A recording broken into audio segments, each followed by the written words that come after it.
Bonjour à toutes et tous, bienvenue à cet événement dédié à la découverte de l'essentiel et même plus du secteur de l'assurance. Un condensé d'informations utiles et pratiques à destination des acteurs de la promotion des métiers, de l'orientation, de l'emploi, de la formation et de l'inclusion. Pour ouvrir cet événement organisé par France Assureur avec l'appui de l'opérateur de compétences Atlas, Cathy Riffau-Chenel, vous êtes sous-directrice du département emploi, formation et diversité à France Assureur. Bonjour. Bonjour Nicolas et bonjour à toutes et à tous. Alors tout d'abord quelques éléments pour appréhender le secteur de l'assurance dans sa globalité et plus particulièrement la branche des sociétés d'assurance. Oui, donc tout d'abord, le secteur de l'assurance est composé de 4 branches professionnelles. On a d'une part les intermédiaires, représentés par la branche des agents généraux d'assurance et celle du courtage, la branche des sociétés d'assistance et puis celle que je représente aujourd'hui, c'est la branche des sociétés d'assurance. La branche des sociétés d'assurance donc, est représentée autour d'une fédération, c'est France Assureur, qui est composée de 247 entreprises d'assurance et qui représente à elle seule 99% de l'assurance du marché de l'assurance en France. Donc, composent ces entreprises les sociétés mutuelles d'assurance, mais également les sociétés anonymes et les banques assureurs. France Assureur s'est doté d'une raison d'être qui indique bien en fait l'ambition des assureurs autour de cette raison d'être, qui est mobiliser toutes les énergies de l'assurance pour faire avancer la société en confiance. Mobiliser, on l'aura compris, c'est mobiliser évidemment les collaborateurs, mais mobiliser aussi tous les membres de France Assureur et mobiliser tout l'écosystème. Et puis l'assurance ne saurait exister sans cette confiance qui est nécessaire autour d'une ambition commune et partagée. Donc voilà pour la raison d'être, on va voir les principales missions de France Assureur. Oui, alors parmi les multiples missions de France Assureur, évidemment, nous représentons l'assurance auprès des pouvoirs publics, que ce soit au niveau national ou international, mais également des institutions et des autorités administratives. On offre aussi à nos adhérents un lieu de concertation, et ça c'est indispensable et utile, de façon à analyser les questions assurantielles au plus proche du terrain. C'est également fournir des données statistiques essentielles évidemment à la profession, informer le public et les médias. C'est notamment notre objet de ce jour, dans l'objectif est aussi de promouvoir les actions de prévention, puisque l'assurance c'est aussi de la prévention. Et puis c'est promouvoir la place de l'assurance dans le monde éducatif et dans le monde académique. Alors le secteur peut aussi être appréhendé par un certain nombre de chiffres clés, de données clés. On va en voir un certain nombre à l'image. Quels sont ceux qui vous paraissent les plus intéressants à mettre en avant? Oui, alors là, on a un panel de données statistiques, évidemment, je ne vais pas tous les commenter. Peut-être à titre d'exemple, c'est 56 millions de véhicules assurés chaque année, c'est presque 35 000 nouveaux sinistres gérés par jour, c'est 2 742 milliards d'euros d'investissement dans l'économie. Donc voilà, en quelques mots et quelques chiffres, ce que représente la réalité de l'assurance aujourd'hui en France. France Assureur résume ses enjeux autour de 3 grands axes, 3 axes d'ailleurs que l'on retrouve sur le site www.franceassureur.fr. Oui, oui, tout à fait. Donc, comme je le disais à l'instant, l'assurance, 3 axes. L'assurance protège les biens et les personnes et les entreprises tout au long de leur vie. Mais l'assurance finance, c'est ce qu'on sait souvent moins. L'assurance finance l'économie, plus de 2 700 milliards d'euros d'investissement avec plus de 31% d'investissement vert en 2021. C'est aussi à soulever et important. Et puis l'assurance emploi, c'est plus de 153 000 collaborateurs dans les sociétés d'assurance, plus de 17 000 recrutements l'an dernier avec un quart en alternance. Merci. Ces enjeux de visibilité, de lisibilité sont d'ailleurs au cœur de l'événement que vous avez tenu à organiser aujourd'hui. Oui, alors cet événement, c'était important pour nous. Pourquoi? Parce qu'on a besoin de rendre visible la profession, ses spécificités, ses réalités, ses métiers et ses ambitions. Mais c'est aussi rendre concret. On a voulu cet événement avec des représentants de l'assurance, des professionnels qui vont incarner leur quotidien, illustrer leur mission au travers de cet événement ce matin. Et puis on a voulu aussi rendre lisibles les enjeux et les missions des assureurs, répondre évidemment à toutes les questions qui nous seront posées aussi bien ici au studio qu'à distance. Donc les questions sont ouvertes. Merci beaucoup Cathy Riffaut-Chenel pour cette entrée en matière. Alors 3 temps forts pour vous éclairer. Le premier temps fort, au-delà des représentations, que recouvre le secteur de l'assurance? Comment en parler? Quelles sont les données clés? Deuxième temps fort, quelle voie d'accès pour quel public? Troisième temps fort, comment évoluer quand on entre dans le secteur? Quelles passerelles, quelles conditions de travail, quelles conditions d'emploi? Des témoignages, des chiffres clés, des questionnaires à choix multiples. Vos questions que vous pourrez poster sur le fil de discussion, sur l'application sur laquelle vous êtes connecté. Tout cela rythmera nos échanges. Et tout de suite, le premier temps fort avec les 2 premiers intervenants, Bruno Chassaigne d'AXA et Norbert Girard de l'Observatoire de l'évolution des métiers de l'assurance qui vont rejoindre le plateau.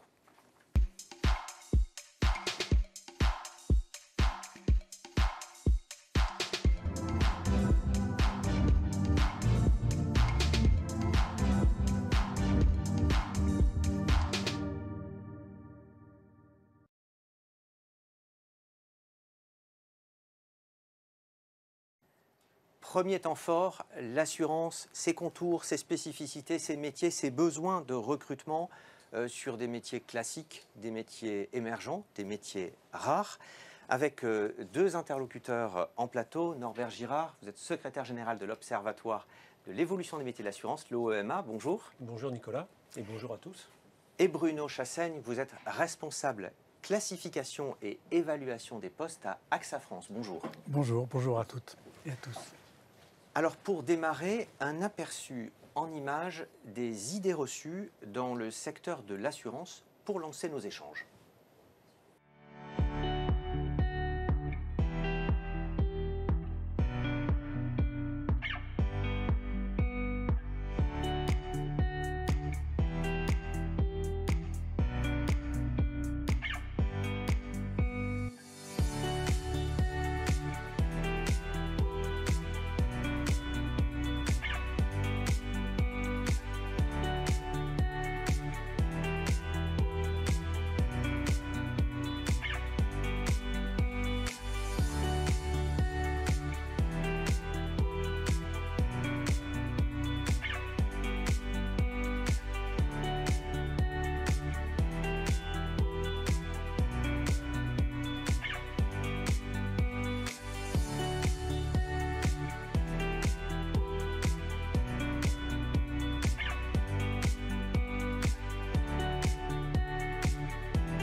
On va reprendre et approfondir certaines de ces idées reçues, certaines de ces représentations avec nos 2 intervenants en plateau.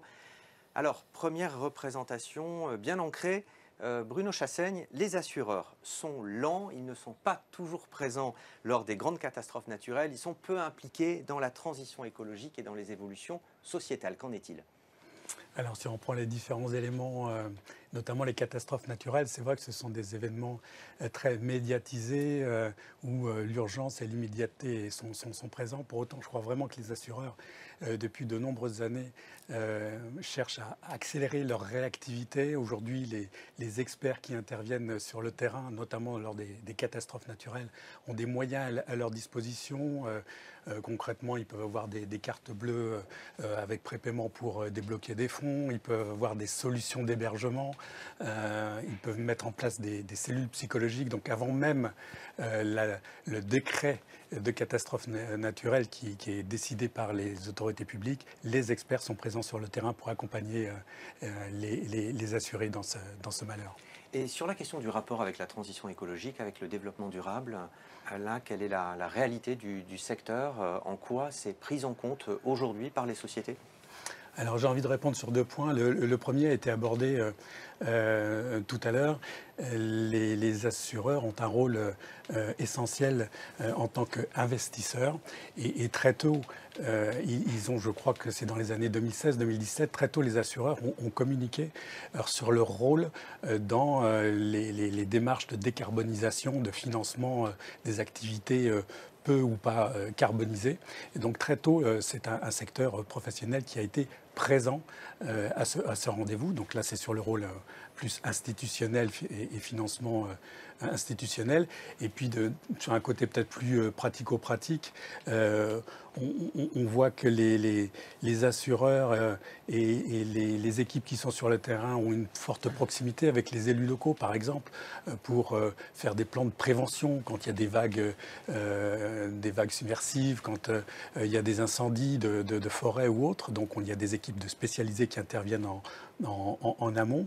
Et puis, depuis quelque temps, on voit que les assureurs mettent en place ou utilisent des pièces de rechange, par exemple, avec du matériel de réemploi quand il y a des accidents automobiles ou quand il y a des reconstructions de bâtiments. Donc, je pense que le secteur est très, très ancré dans ce domaine-là. Alors, deuxième image qui, elle aussi, est assez ancrée, ce secteur serait avant tout un secteur financier, Norbert Girard. Oui, alors c'est vrai qu'on le présente souvent comme tel. Et on vient de rappeler quelques chiffres. Cathy Riffaut rappelait les 2742 milliards à date qui sont investis dans l'économie. Certes, c'est une partie des équipes qui à la fois gèrent les fonds que nous ont confiés les assurés, mais qui participent également au financement de l'économie. Et globalement, le métier d'assureur, au sens générique du terme, c'est d'abord un métier de service. Et je pense que l'animation qui a été diffusée juste avant montre bien tous les aspects par lesquels les assureurs sont présents au quotidien en proximité des assurés. Peut-être un a priori à dépasser, c'est qu'effectivement, dans ce contexte de digitalisation de l'économie ou de numérisation de l'économie, en fait, la relation humaine n'a jamais été aussi importante. Et donc, les assureurs sont présents en proximité de leurs assurés. Les missions ont sensiblement évolué. De quelle manière, Bruno Chassaigne ? Alors, je vais rebondir sur ce que vient de dire Norbert. C'est-à-dire qu'on est vraiment aujourd'hui très orienté sur le service et sur la réponse des besoins des assurés. L'assureur, entre guillemets, n'est plus là uniquement pour régler un sinistre comme c'était il y a encore quelques années. Il apporte du service.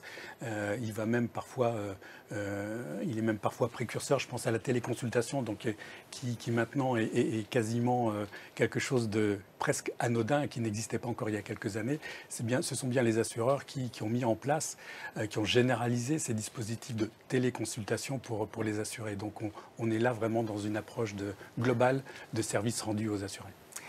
Autre frein que l'on peut percevoir, les métiers de l'assurance sont vus comme étant des métiers très techniques, difficiles d'accès, voire hors d'atteinte pour un certain nombre de candidats. Oui, alors on parle souvent du métier d'actuaire, qui est un métier très technique, mais l'assurance ne se résume pas à ce métier, bien heureusement. Et donc il y a énormément aussi de métiers dits supports qui viennent accompagner ces métiers opérationnels assurance. Il y a des métiers de comptable, il y a des métiers de juristes, il y a des métiers d'informaticiens. Juste un exemple pour AXA France, il y a 1200 ou 1300 informaticiens. Donc ce sont des équipes vraiment assez importantes pour venir soutenir les métiers plus opérationnels ou plus techniques. Un complément de réponse, Norbert Girard? Oui, alors certes, les métiers sont techniques, mais ils ne sont pas que techniques. Et en tout état de cause, ils s'apprennent. On parle beaucoup de soft skills aujourd'hui, tout ce qui est compétences comportementales, relationnelles, cognitives, situationnelles, pédagogiques.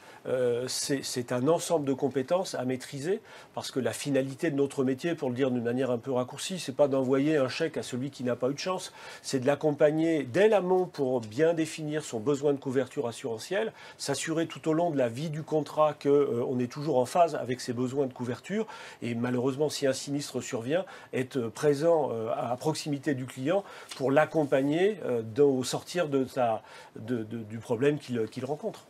Oui, et finalement, on perçoit souvent l'assurance à travers deux de ses métiers principaux, vendre des contrats, gérer les sinistres. Vous démontrez que ça va bien au-delà l'un et l'autre. Oui, tout à fait. J'ai envie de donner peut-être une anecdote ou un exemple. Il y a quelque temps, j'étais intervenu avec un collègue dans une université où le public était composé de juristes qui étaient en Master 2. Et j'étais avec un de mes collègues qui était un ancien avocat. Et les personnes qui étaient présentes, les étudiants qui étaient présents, découvraient que dans le monde de l'assurance, il y avait aussi des avocats, il y avait aussi des juristes. Donc voilà, l'assurance, ce n'est pas que le métier d'actuaire ou que ce ne sont pas que les métiers très techniques, comme vous le disiez. Norbert Girard? Oui, effectivement. Et puis, on a peut-être rencontré les mêmes juristes d'ailleurs. Mais c'est vrai que juriste, c'est à la fois un contenu technique, la connaissance du droit. Et le droit est vaste. Il y a plein de domaines où exercer. Le droit social, le droit des affaires, le droit des assurances, le droit civil surtout et principalement.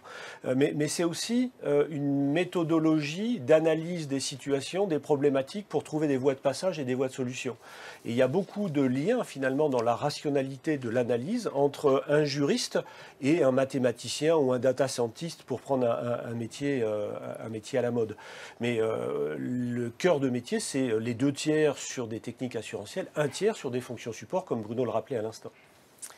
Merci beaucoup à tous les deux. Merci Bruno Chassaigne, Norbert Girard, vous restez avec moi en studio et on va accueillir à présent Mathieu Carrier d'Atlas pour évoquer ensemble les données emploi, métiers et besoins de recrutement.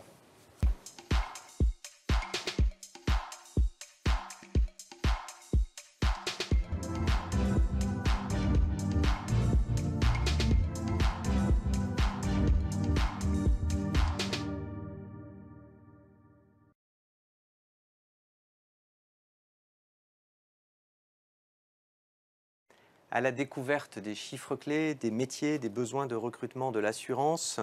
On accueille Mathieu Carrier, vous êtes directeur ingénierie et certification de l'opérateur de compétences Atlas, qui recouvre 4 grands champs, les banques, l'expertise comptable, le secteur du conseil et le grand secteur de l'assurance. Bonjour Mathieu. Bonjour à tous. Alors avant de découvrir avec vous deux les données emploi, métiers, besoins de recrutement, on va vous soumettre à vous, participants, internautes, un premier questionnaire à choix multiples. Quel a été le volume de recrutement en 2021 dans les sociétés d'assurance alors que la pandémie était en phase de décélération? Donc sur la plateforme, vous allez dans l'onglet sondage, vous cliquez sur l'onglet sondage, vous aurez cette question qui apparaît, vous avez 4 choix qui vous sont proposés. Est-ce que en 2021, c'était 7 100 personnes qui ont été recrutées, 12 100, 17 100 ou 22 100? On va vous laisser un peu de temps pour faire votre choix et je vous rappelle que vous pouvez bien sûr sur le fil de discussion poster tous vos commentaires. Cet événement est fait pour ça et toutes vos questions à nos intervenants. Norbert Girard, on a vu tout à l'heure en ouverture les chiffres clés de l'assurance en nombre d'entreprises, en nombre de salariés. Quelles sont cette fois, si l'on se penche plus particulièrement sur les données d'emploi, les principales caractéristiques du secteur de l'assurance, notamment des sociétés d'assurance? Quelle est la répartition géographique? Alors, sur la répartition géographique, on va dire que 4 salariés sur 10 travaillent sur la région Île-de-France. Et donc 6 salariés sur 10 travaillent en province, donc dans l'ensemble du territoire national. Maintenant, il y a plein d'autres chiffres également que l'on pourrait proposer pour illustrer ce profil sociodémographique de l'assureur, entre guillemets. Alors, on va voir quelques chiffres en particulier, notamment sur le taux d'encadrement, la proportion de CDI, l'ancienneté moyenne, et je vous laisse commenter ces chiffres-là.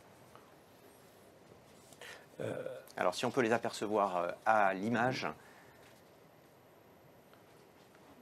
Voilà, en attendant que ça apparaisse, peut-être, voilà, vous allez pouvoir nous les commenter. Merci. Quelques chiffres. Alors par tous, si l'ensemble des données sont disponibles sur le site de l'Observatoire, bien évidemment.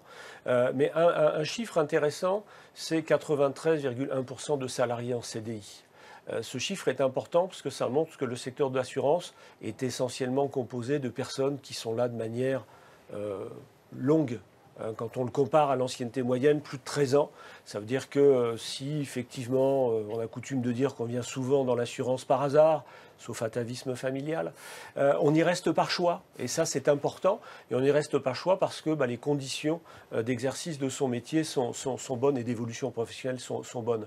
Et le différentiel d'un peu moins de 7%, forcément, c'est du CDD, mais dans une large mesure aussi, c'est de l'alternance, c'est-à-dire c'est la possibilité de rejoindre le secteur de l'assurance et d'y préparer un métier en y préparant un diplôme. Donc ces deux chiffres-là déjà sont en soi éclairants. Et puis on a dit que c'était des métiers relativement techniques. Et effectivement, on peut le voir sur l'indicateur du taux de cadre, plus d'un salarié sur deux a le statut cadre. Alors ce n'est pas nécessairement au moment où on entre dans la carrière, mais en tout état de cause, ça donne des possibilités d'évolution pour accéder à des niveaux de responsabilité qui correspondent à un statut cadre. Et alors, autre donnée intéressante, bien sûr, quels sont les principaux métiers? Et là, on se penche plus particulièrement sur les salariés en poste. Quel est le top des métiers exercés dans le secteur? Et vous nous avez proposé une extraction de vos données de l'Observatoire. Oui, une petite extraction sur la répartition des salariés par grand domaine fonctionnel de métier. Donc on a une nomenclature de branches qui a été adoptée par toute la profession au niveau des sociétés d'assurance. On a mis, donc qui se décompose en 14 grands domaines fonctionnels. On voit dans une couleur un peu plus sombre, orange, ce qui correspond au métier cœur. Le métier cœur correspond au cycle d'activité économique de l'assurance. On conçoit les produits, on les distribue et ensuite on les gère, ce qui inclut à la fois la gestion des contrats, mais aussi la prise en charge des dossiers sinistres. Et puis on a toutes les fonctions support qu'on a déjà citées pour partie tout à l'heure, qui constituent un tiers grosso modo des effectifs. Et donc dans cette répartition, on a un gros tiers qui sont des métiers liés à la distribution, au développement commercial. Les métiers de l'indemnisation aussi sont très importants et en croissance parce que les assureurs investissent beaucoup sur cette fonction d'accueil des sinistrés avec toute la charge émotionnelle qui accompagne la survenance d'un sinistre et les inquiétudes que l'on peut avoir à ce moment-là. Et puis on a aussi les systèmes d'information. On recrute beaucoup d'informaticiens également parce qu'on a des gros systèmes à gérer, surtout avec les problématiques actuelles qui sont liées à la sécurité. Et puis après, je ne vais pas décliner tout le panel des métiers qu'ils composent, mais voilà en gros comment se répartissent les 153 300 salariés au 31 décembre 2021.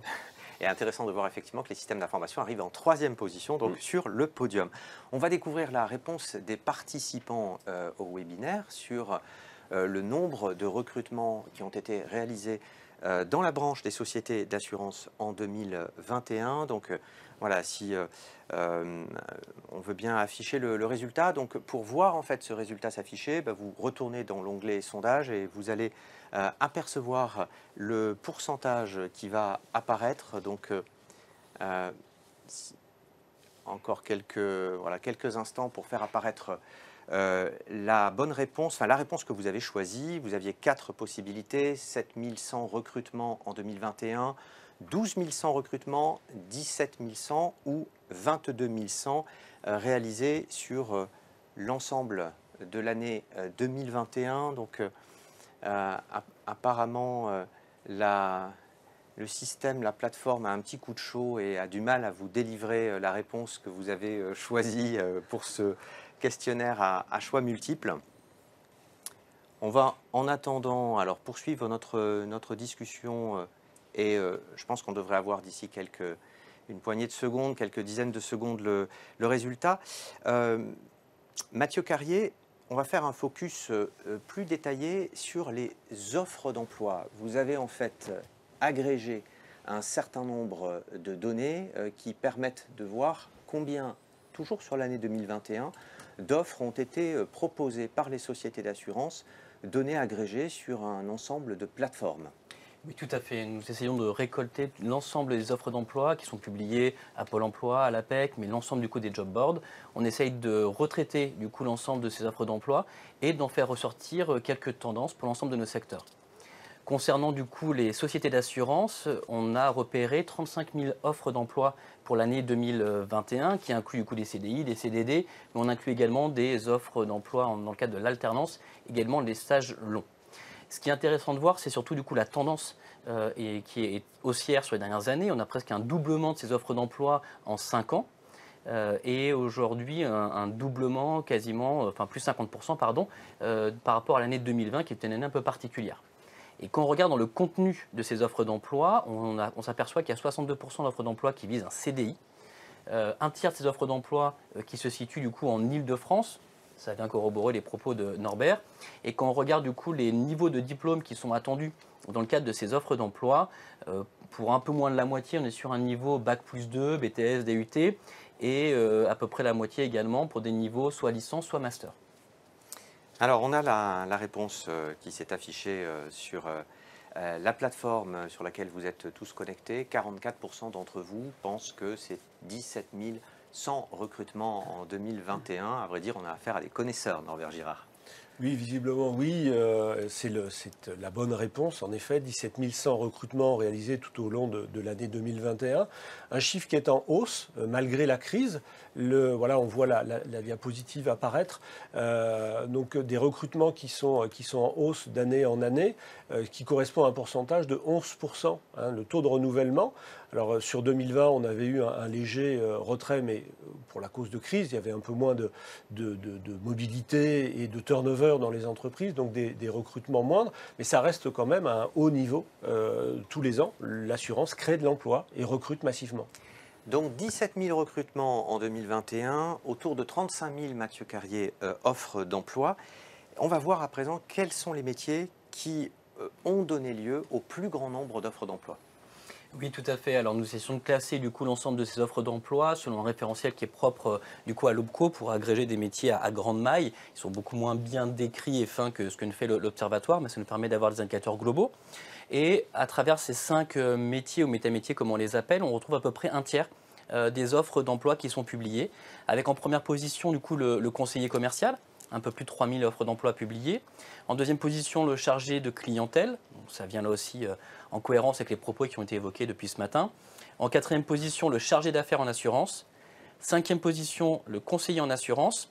Et puis, à cinquième place, le développeur solutions digitales, donc qu'on n'attend pas forcément dans le secteur de l'assurance. Et en fait, c'est révélateur de la transformation de ce secteur, des forts besoins. On va le voir notamment dans les logiques d'hybridation de la relation client. Les métiers de l'assurance sont fortement impactés, on le sait, par la transition numérique. L'OBCO a mené une étude auprès des 4 branches du secteur de l'assurance sur les métiers et sur l'impact sur les compétences attendues. Et vous avez identifié 5 grandes transformations. Oui, tout à fait. Alors, c'est 5 mutations qu'on a repérées avec nos 4 branches professionnelles de l'assurance. Ces 4 mutations, quelles sont-elles? Un, je l'ai évoqué, la question de l'hybridation de la relation client. C'est ce qu'on a tous vécu dans nos vies personnelles et aujourd'hui, on est habitué à avoir une plateforme dans la relation du coup avec nos assurances qu'on a tous dans nos vies privées. Deuxième mutation qu'on a repérée, c'est l'automatisation de tâches simples, notamment grâce à l'intelligence artificielle, le traitement de facturation, d'analyse de données et de traitement automatisé. Troisième mutation qu'on a repérée, c'est l'accélération de l'usage des objets connectés, l'Internet des objets, qui permet de capter un grand volume de données. Et c'est notre 4e mutation. Le fait de disposer d'un gros volume de données permet du coup d'avoir une analyse qui soit plus fine. Et c'est très important dans les métiers de l'assurance pour pouvoir définir le juste contrat pour couvrir les individus et les entreprises. Et puis, 5e mutation, là aussi ça a été évoqué par Norbert, un enjeu de protection accrue des données, donc des enjeux autour de la cybersécurité qui sont croissants. Ces transformations font bien sûr évoluer les compétences attendues pour un très grand nombre de métiers, mais il y a aussi l'émergence de quelques nouveaux métiers, quelques exemples. Oui, alors tout à fait. Alors c'est dans le cycle des produits de l'assurance, il y a deux aspects qui sont en évolution forte, notamment la conception de l'offre. Aujourd'hui qui évolue fortement avec du coup des métiers émergents qui apparaissent et sur lesquels il y a des besoins en recrutement, les UX, UI designers, les responsables de l'expérience client qui vont redéfinir aussi ces plateformes que j'évoquais, mais aussi tout le parcours client des individus. Et puis des data scientists, là ça fait écho du coup au traitement des données en masse qui vont permettre d'afficher, de proposer des contrats les plus adaptés et puis pouvoir faire de ce qu'on appelle du prédictif dans la conception de l'offre. Et puis à l'autre côté, dans les métiers transverses, là aussi des métiers qui accompagnent la transformation digitale, le responsable de la sécurité et des systèmes d'information, du développement de chefs de projet systèmes d'information, et puis tout ce qui va être autour aussi de l'Internet des objets qui ont été évoqués dans les facteurs de mutation du secteur. Vous avez mentionné, Mathieu, l'UX designer. Alors, de quoi s'agit-il? Quelles sont ses missions? Réponse en images avec un jeune salarié qui occupe la fonction.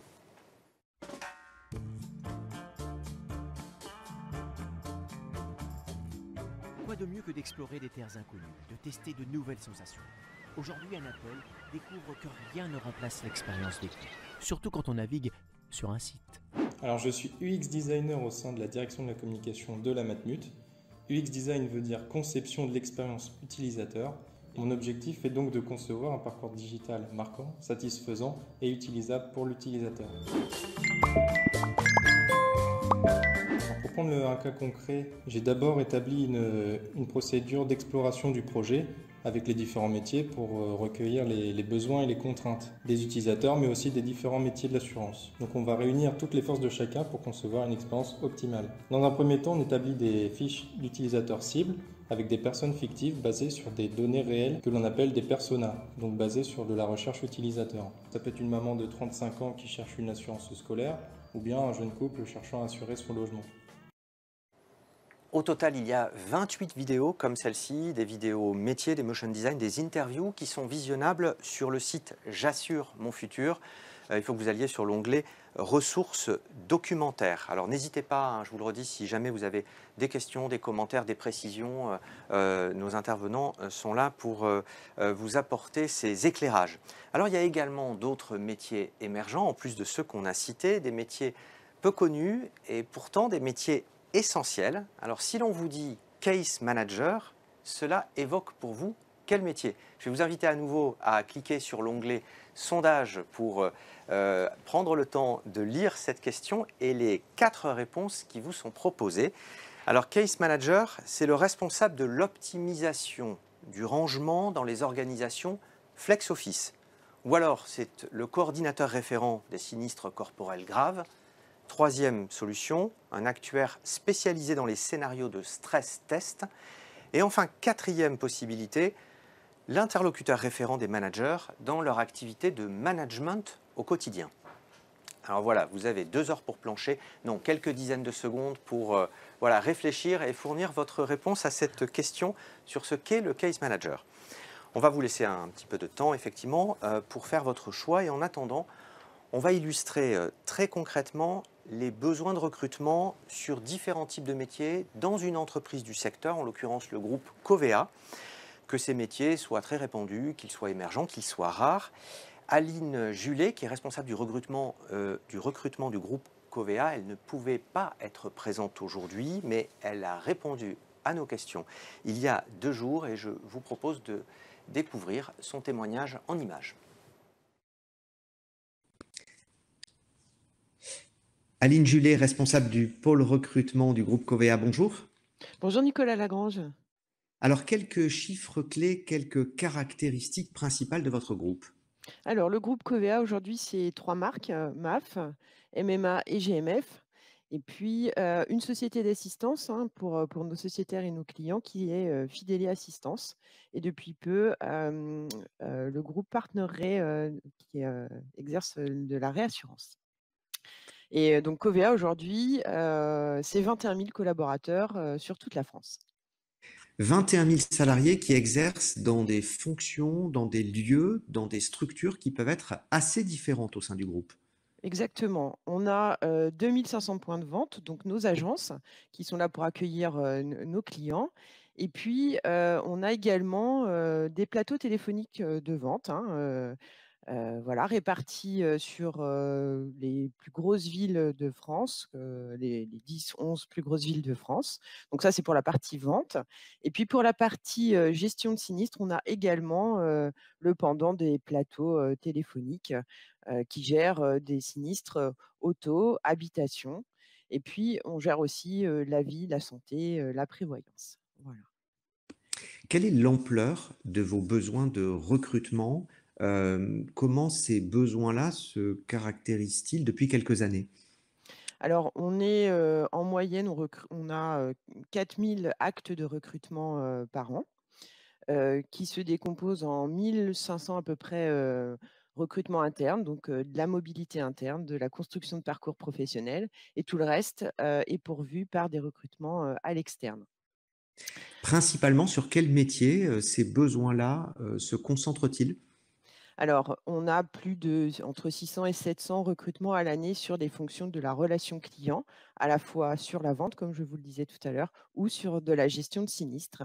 Et ce qui est aussi à noter, c'est qu'on a entre 100 et 200 recrutements à l'année de managers de proximité, qui peuvent être des directeurs d'agence, mais aussi des animateurs de groupe dans nos plateaux téléphoniques. Donc ces fonctions un petit peu 1er niveau de management, mais qui continuent aussi à exercer des activités plus techniques assurantielles de vente ou de gestion. Voilà, donc vraiment notre gros bataillon va se situer ici, et comme vous l'avez compris, ça touche toute la France, puisque ça peut être sur nos points de vente ou dans nos plateaux téléphoniques. Et Et puis, puis, oui, je vous en prie. allez-y, allez-y, allez-y. J'allais vous dire, vous avez également, bien sûr, des métiers qui sont un peu moins dans le viseur des candidats, des métiers qui sont plus spécifiques. Si vous aviez peut-être un ou deux exemples à nous mentionner, quels seraient-ils? Alors, on a un métier auquel je pense spontanément, qui est un petit peu atypique, c'est l'expertise salariée. Alors, voilà, ce sont nos collaborateurs qui vont aller expertiser des sinistres sur site chez nos clients, et qui là donc font appel à la fois à des compétences assurantielles, bien sûr, pour expertiser ces sinistres-là, mais avec une forte connaissance du secteur du bâtiment, l'électricité, la plomberie, et j'en passe.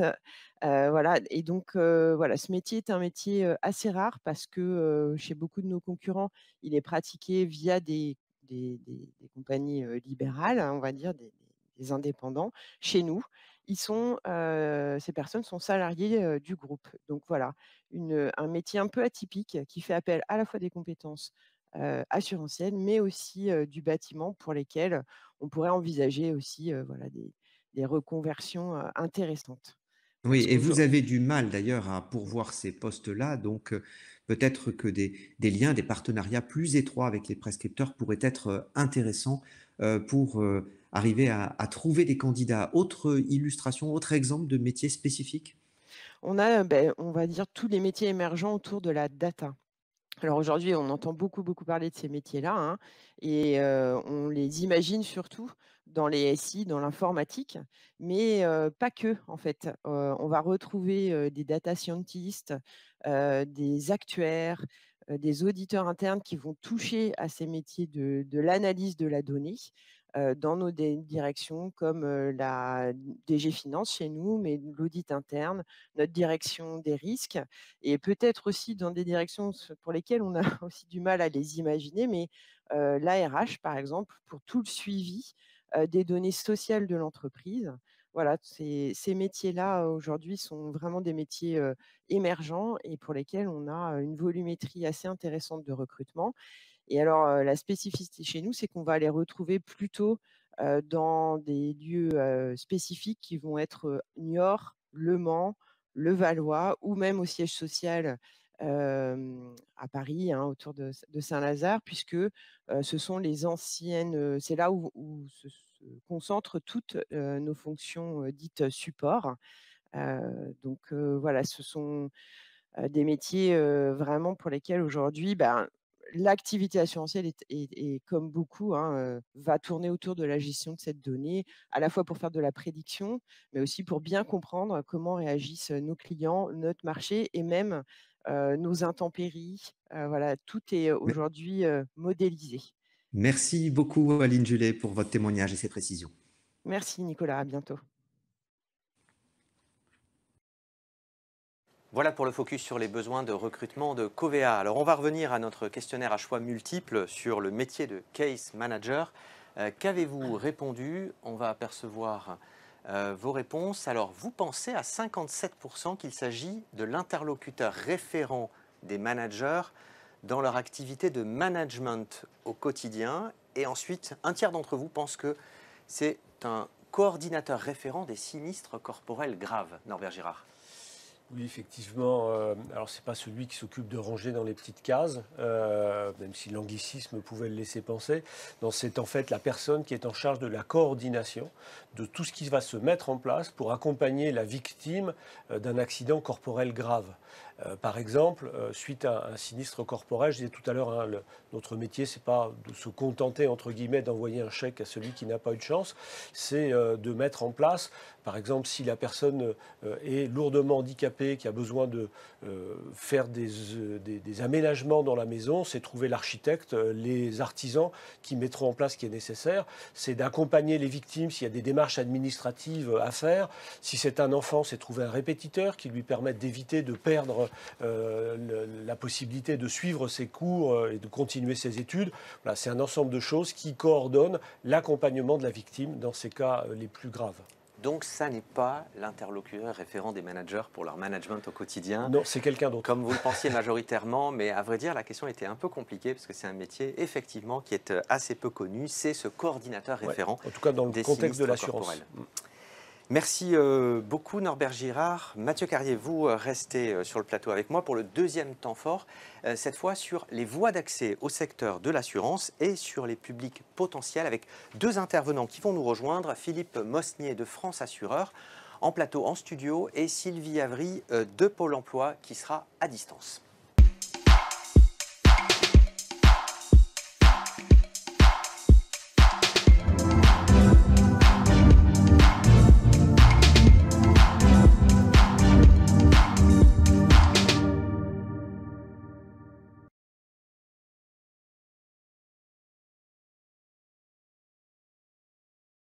Quelles sont les voies d'accès au secteur de l'assurance et pour quel public? Alors les voies d'accès sont des voies d'accès scolaires, universitaires, en formation initiale, en alternance, pour des publics diversifiés, jeunes, demandeurs d'emploi, salariés en reconversion.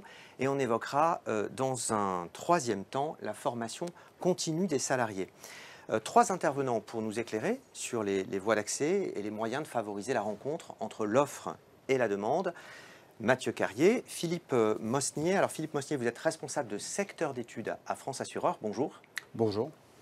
On retrouve à distance Sylvie Avry. Sylvie Avry, vous êtes conseillère entreprise à l'agence Pôle emploi de Saint-Pierre-des-Corps, près de Tours. Bonjour.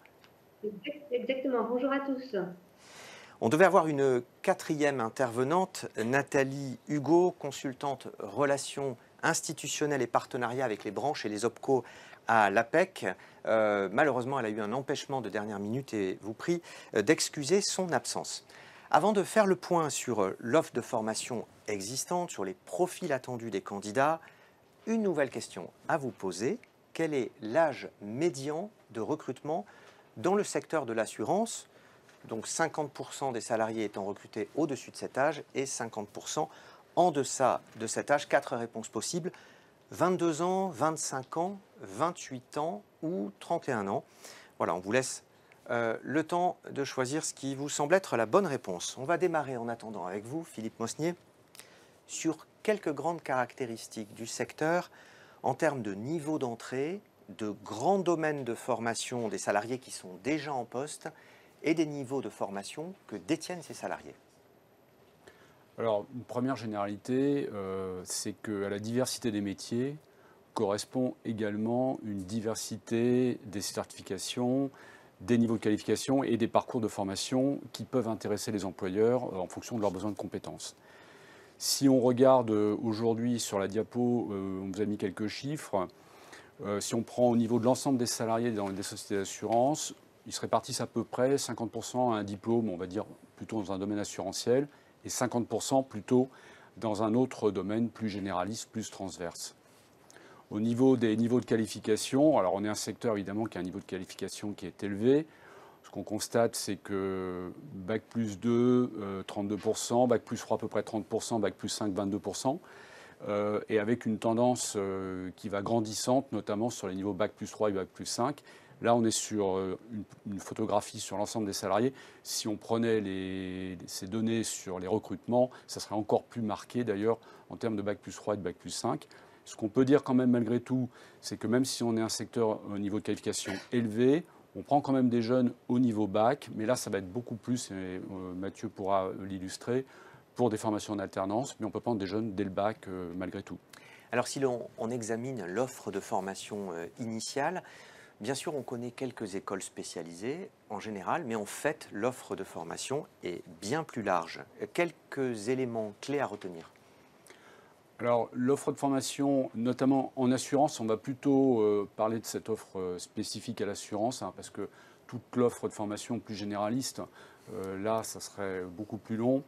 En fait, les acteurs sont variés. On trouve tout un tas de types d'organismes, comme des lycées, comme les universités, des organismes de formation privés, et puis des CFA, et de plus en plus de CFA, puisque avec la loi Avenir Professionnel, maintenant on a la possibilité de déployer l'apprentissage quasiment sur toute l'offre de formation. Au niveau de la répartition sur le territoire, elle est plutôt bonne, et en général elle s'est pas mal développée autour des pôles économiques qu'on va trouver en France de l'assurance. Et puis, dernier point important, c'est qu'aujourd'hui, on a la possibilité de préparer une formation en assurance par la voie d'alternance. C'est presque généralisé. Il y a quand même encore un certain nombre de formations qui restent en formation initiale, mais on dirait que 80% de l'offre peut être accessible aujourd'hui par la voie de l'alternance. Alors on va voir les voies d'accès niveau par niveau, Bac plus 2, Bac plus 3, Bac plus 5, en regardant quelles sont les principales certifications qui sont proposées par la voie initiale. On commence par Bac plus 2, Philippe Mosnier. Alors, Bac plus 2, ce qui est évidemment notoire à ce niveau, c'est le BTS Assurance. C'est vraiment la formation emblématique du secteur, qui est une formation qui permet de préparer sur les métiers de la relation client, relation avec les assurés, gestion des contrats, des opérations d'assurance. C'est aussi des jeunes qui peuvent faire des activités de souscription, d'indemnisation, plutôt sur des risques du particulier. C'est une formation qui est beaucoup déployée par les lycées, qu'on trouve en formation initiale sur toute la France, mais qu'on va trouver aussi dans des CFA, en apprentissage ou des organismes de formation privés. Au niveau Bac plus 2, d'autres formations plus spécifiques à l'assurance ou d'autres certifications plus spécifiques. Bon, on peut juste citer le certificat de qualification professionnelle chargé de relations clientèle assurance, excusez-moi. Alors, qui est un peu particulier, puisque en fait, ça ne correspond pas à une offre de formation, puisque c'est un diplôme, un titre, où, en fait, qui va être évalué en entreprise. Mais c'est bon à savoir, notamment pour le public qui nous écoute aujourd'hui, de savoir que les entreprises sont intéressées par ce certificat pour accueillir des personnels, des personnes chez elles. Et on va avoir l'occasion dans quelques minutes de faire un focus plus particulier justement sur ce CQP en contrat de professionnalisation. Voilà pour Bac plus 2. Pour Bac plus 3, quelles sont les principales certifications proposées ? Alors, à Bac plus 3, on est principalement sur des formations donc très professionnalisantes, telles que la licence professionnelle, notamment la licence professionnelle assurance banque finance, ou une formation qui était avant en Bac plus 2 et qui est passée à Bac plus 3, qui est le bachelor universitaire technologique, carrière juridique, sur une option patrimoine et finances. Donc là, on est sur des formations, des certifications qui vont préparer encore un peu sur des métiers qui peuvent être un peu similaires à ceux qu'on a vus précédemment, c'est-à-dire du conseil, de la vente en assurance, de la relation avec les assurés, de la gestion d'opérations d'assurance, de la souscription de l'indemnisation sur des risques standards, mais qui peuvent toucher un peu plus que le particulier. Ça peut être aussi des micro-entreprises ou des professionnels, artisans, commerçants. Ce qu'il faut noter, c'est que la licence professionnelle assurance banque finance est une licence, bon, comme l'indique son nom, qui est en fait un peu multisectorielle, puisqu'elle peut concerner à la fois l'assurance, la banque. Mais en France, un certain nombre d'universités ont déployé une offre qui va être plus dédiée à l'assurance, et certaines ont même carrément viser des métiers particuliers. On peut donner à titre d'exemple la licence des E-métiers de l'assurance et des services associés. Donc là, on voit bien, c'est pour former des jeunes sur l'ensemble des activités de l'assurance en lien avec la digitalisation du secteur. Ou une autre licence intéressante à noter aussi, qui est la licence de la gestion juridique des contrats d'assurance. Donc là, on est plus sur l'aspect juridique et traitement des opérations et des process juridiques de l'assurance. Toutes les deux, d'ailleurs, se font en apprentissage. Bon, tout ça, on retrouve ces informations sur le site internet. On en a fait un extrait à droite. Là, vous avez une capture d'écran, le site de France Assureur, où on a une cartographie des formations à l'assurance en France. Toutes formations confondues. Et on termine avec les certifications à Bac+5. Donc à Bac+5, alors déjà ce que je voulais dire aussi, c'est qu'à Bac+3, ça correspond quand même à une bonne part, plus d'un tiers des emplois. C'est vraiment une profession, pardon, un niveau de qualification qui intéresse vraiment la profession. Parfois les jeunes ont tendance à vouloir continuer au-delà. D'ailleurs, quelque chose que j'ai oublié de dire, c'est que la difficulté à Bac+2, c'est que si des professionnels voudraient avoir des BTS assurance, très souvent ils vont poursuivre leurs études.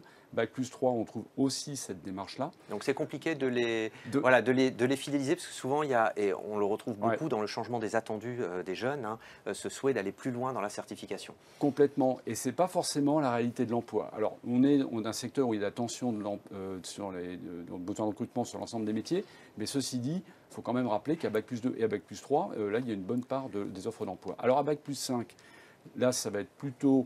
Là encore, des formations professionnalisantes en assurance, mais qui, au niveau des domaines, sont assez variées. On va trouver l'actuariat, on va trouver le commercial, notamment la gestion de patrimoine. On va trouver du juridique spécialisé en droit des assurances, l'économique financier, de la gestion des risques, du management. Donc là, avec tout un tas de formations, master déployés par les universités, Institut des assurances par exemple en droit des assurances, ou actuariat dans différentes universités en France ou grandes écoles, mais aussi du management. Il y a des titres, des titres professionnels de manager de l'assurance, de management de l'assurance. On a plus un certain nombre d'écoles comme l'IFPAS, comme l'ESA, comme l'ENAS, etc. Enfin, il y a pas mal de choses. Bon, les métiers, là, c'est plutôt des métiers plus qualifiés qu'on va trouver, en effet, dans nos secteurs, au niveau de l'actuariat, des conseillers en gestion de patrimoine, des chargés d'indemnisation sur des risques complexes, etc. Merci Philippe. Alors, on vient de voir l'offre de formation initiale hors apprentissage. On va voir cette fois, Mathieu Carrier, l'offre en apprentissage avec un outil complémentaire développé par Atlas. Sur le site J'assure mon futur, un outil qui est complémentaire à celui de France Assureur parce que c'est une cartographie de l'apprentissage, des formations en apprentissage. Oui, tout à fait. Vous retrouverez du coup sur le site J'assure cet outil qu'on appelle annuaire des formations et effectivement qui recense toutes les formations éligibles à l'apprentissage et qui facilite du coup l'intermédiation entre les entreprises, les CFA et les futurs salariés du secteur assurance. L'alternance s'est fortement développée, on le sait, ces dernières années, notamment dans le secteur de l'assurance. C'est devenu un levier de recrutement, un levier de fidélisation. Quel est le profil type des alternants, qu'ils soient apprentis ou en contrat de professionnalisation ? Alors on a un profil qui est un peu différent selon le type de contrat.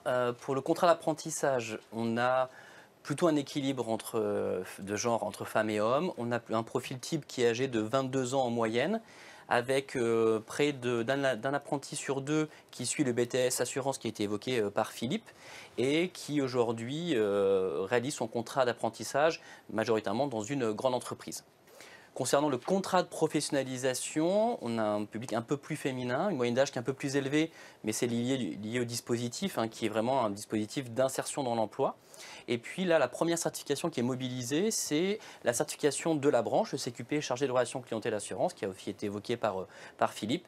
Et dans les conditions d'emploi, on retrouve évidemment aussi les caractéristiques des entreprises, des sociétés d'assurance, qui sont majoritairement des grandes entreprises. Alors on va faire un focus un peu plus particulier sur l'apprentissage, qui est bien sûr largement majoritaire, sur les principales certifications suivies en apprentissage et sur les niveaux de diplôme associés.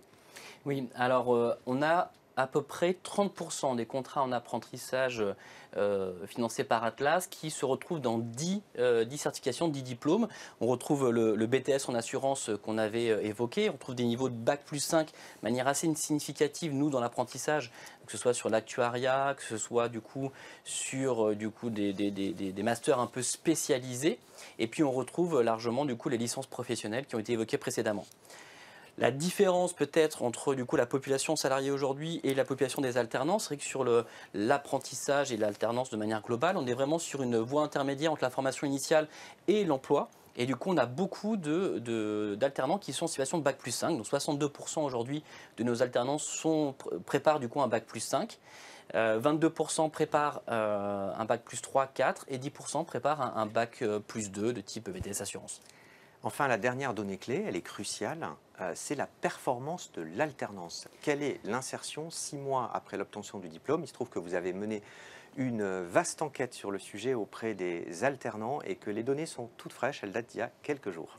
Ah oui, c'est vraiment des chiffres en avant-première et on ne les a même pas encore diffusés au sein de nos instances. On a mené effectivement une grande enquête auprès de près de 100 000 alternants dont on a financé les contrats en 2020, 2021, voire 2022. Et on a essayé de regarder quelle était leur situation 6 mois après la fin de leur contrat en alternance. Ce qui est intéressant dans le cas des sociétés d'assurance, c'est que 86% sont en emploi, dont 58% en CDI, 13% poursuivent un contrat d'apprentissage et 12% sont en CDD de plus de 6 mois. Ce qui est intéressant également, c'est qu'on a près d'un alternant sur 2 qui est toujours dans l'entreprise dans laquelle il a fait son contrat en alternance. 81% utilisent les compétences qui ont été acquises au cours de la formation. Et 96% sont satisfaits, voire très satisfaits, de leur parcours en alternance. Vous aurez l'occasion de communiquer plus en détail sur les résultats de cette enquête. Alors on va voir vos réponses, les réponses des internautes à la question qui a été posée sur l'âge médian d'entrée dans le secteur de l'assurance. Alors vous avez répondu à une majorité, 52% d'entre vous pensent que cet âge médian c'est 25 ans. Qu'en est-il, Philippe Mosnier? Alors, l'âge médian, il est un petit peu plus élevé, il est plus près de 30 ans. Simplement, ce qu'on peut dire, notamment les moins de 30 ans, c'est à peu près 50% des recrutements. En revanche, si on prend les moins de 26 ans, c'est un jeune sur 2 qui rentre dans le secteur par la voie de l'alternance. Mais ça, c'est une autre donnée. C'est ça. Le chiffre exact en fait qu'on retrouve sur l'Observatoire de l'évolution des métiers de l'assurance, c'est 30,9. C'est pour ça que voilà, vous avez proposé le chiffre de 31 ans. Donc c'est bien 31 ans, cet âge médian de recrutement, ce qui montre bien que ce sourcing, il est finalement très large et que les publics peuvent être très diversifiés. Sylvie Avry, vous êtes toujours connectée à distance, donc conseillère entreprise à l'agence Pôle emploi de Saint-Pierre-des-Corps. Vous organisez chaque année un forum de recrutement autour des métiers de la banque et de l'assurance. On va voir avec vous quels sont les publics, mais juste avant, quelques précisions sur le format et sur la durée de cet événement annuel. Oui, donc c'est un événement que nous organisons chaque année. Ça doit être la 14e ou la 15e édition. Donc c'est un format qui a lieu sur une journée. 2 sessions, une le matin et une l'après-midi qui est à l'identique. En préalable de ces sessions, il y a une mini-conférence sur les métiers de la banque et de l'assurance qui est assurée par nos partenaires, donc à savoir la France Assureur pour l'assurance qui envoie un ambassadeur. Et côté banque, c'est la Fédération bancaire française qui a un représentant qui est là pour animer la mini-conférence. Et ensuite, c'est un job dating. Donc, avec une vingtaine d'entreprises de la banque et de l'assurance qui sont présents ce jour-là. Alors, vous présélectionnez un certain nombre de candidats pour ce job dating. Quels sont justement les profils que vous accueillez? Alors, on va dire que globalement, on a des profils plutôt Bac plus 2 et plus, voire Bac plus 1 pour tout ce qui est profil téléconseiller sur plateforme, que ce soit banque ou assurance. Donc, on va dire globalement, voilà, on est plutôt sur du Bac plus 2 et plus au global. Avec une part non négligeable également de salariés en reconversion qui sont plus âgés. Exactement, oui, on ouvre également des salariés en reconversion. Alors, vous recherchez aussi des profils de salariés qui ont travaillé dans le bâtiment et les travaux publics pour des offres d'emploi en lien avec l'expertise assurance dans le secteur de la construction. Oui, sur notre secteur, en fait, on a des entreprises d'expertise en habitation, construction, et donc ils sont à la recherche de tels experts, en effet. Et c'est pas facile à trouver, bon, si ce n'est des personnes issues de BTS Assurance ou de licence Pro Assurance, comme on a pu l'évoquer. Donc ils élargissent en fait à des profils type BTS Économie de la construction ou des commerciaux, des commerces technico-commerciaux dans le bâtiment, des chargés d'affaires, des collaborateurs d'architectes, voilà, des personnes qui seraient issues du second œuvre qui accepteraient d'évoluer vers ces métiers. Merci. Dernière question. Quelles sont les autres formes de partenariat possibles avec les entreprises de l'assurance, avec les autres acteurs de la promotion des métiers, de l'orientation, de la formation? Ouais, bah déjà, moi je pense que la première chose, c'est déjà d'essayer d'élargir le sourcing, hein, comme on a dit, peut-être à des personnes en reconversion qui auraient des compétences transverses. Et puis, on a des outils chez Pôle emploi qui existent. Je pense notamment à l'immersion, hein, la PMSMT, donc qui permet de faire découvrir des métiers, de rassurer des recrutements, peut-être justement pour des profils en reconversion. Donc, pour cela, on peut s'adresser à Pôle emploi directement pour les immersions. Il y a la plateforme Mes Immersions Facilitées qui existe aussi, hein, donc on peut directement se connecter dessus. Et puis, on peut aussi, on a aussi une nouvelle plateforme qui s'appelle Mes Événements Emploi, donc où on peut organiser des événements, type des forums, des job dating. Donc, il ne faut pas hésiter de prendre contact avec Pôle emploi. On est là pour vous. Voilà. Merci beaucoup pour ça. Je suis ravie parce que grâce à vous, je mets un visage à Monsieur Mosnier. On a eu beaucoup d'échanges par téléphone et aujourd'hui, je le rencontre. Voilà, c'est ça aussi, favoriser la rencontre et la mise en relation entre les acteurs nombreux de ce secteur-là. Merci beaucoup pour ces infos pratiques, ces infos utiles. Merci à tous les deux en studio et à vous à distance, Madame Avry. Et je le dis pour notre public, n'hésitez pas vous-même à témoigner sur le fil de discussion, ça enrichira les échanges de vos propres initiatives ou de vos idées pour promouvoir ces métiers et pour faciliter la rencontre entre l'offre et la demande. Alors, nouvelle séquence, à quoi peuvent ressembler les parcours en alternance? Quelles formations d'entrée les entreprises peuvent-elles proposer? Comment se tourner vers des publics plus âgés? C'est ce que l'on va voir avec les témoignages de professionnels d'AXA et de Generali. Pauline Bessière, Samira Philippe et Valentin Cruz d'Apinto qui nous rejoignent en plateau.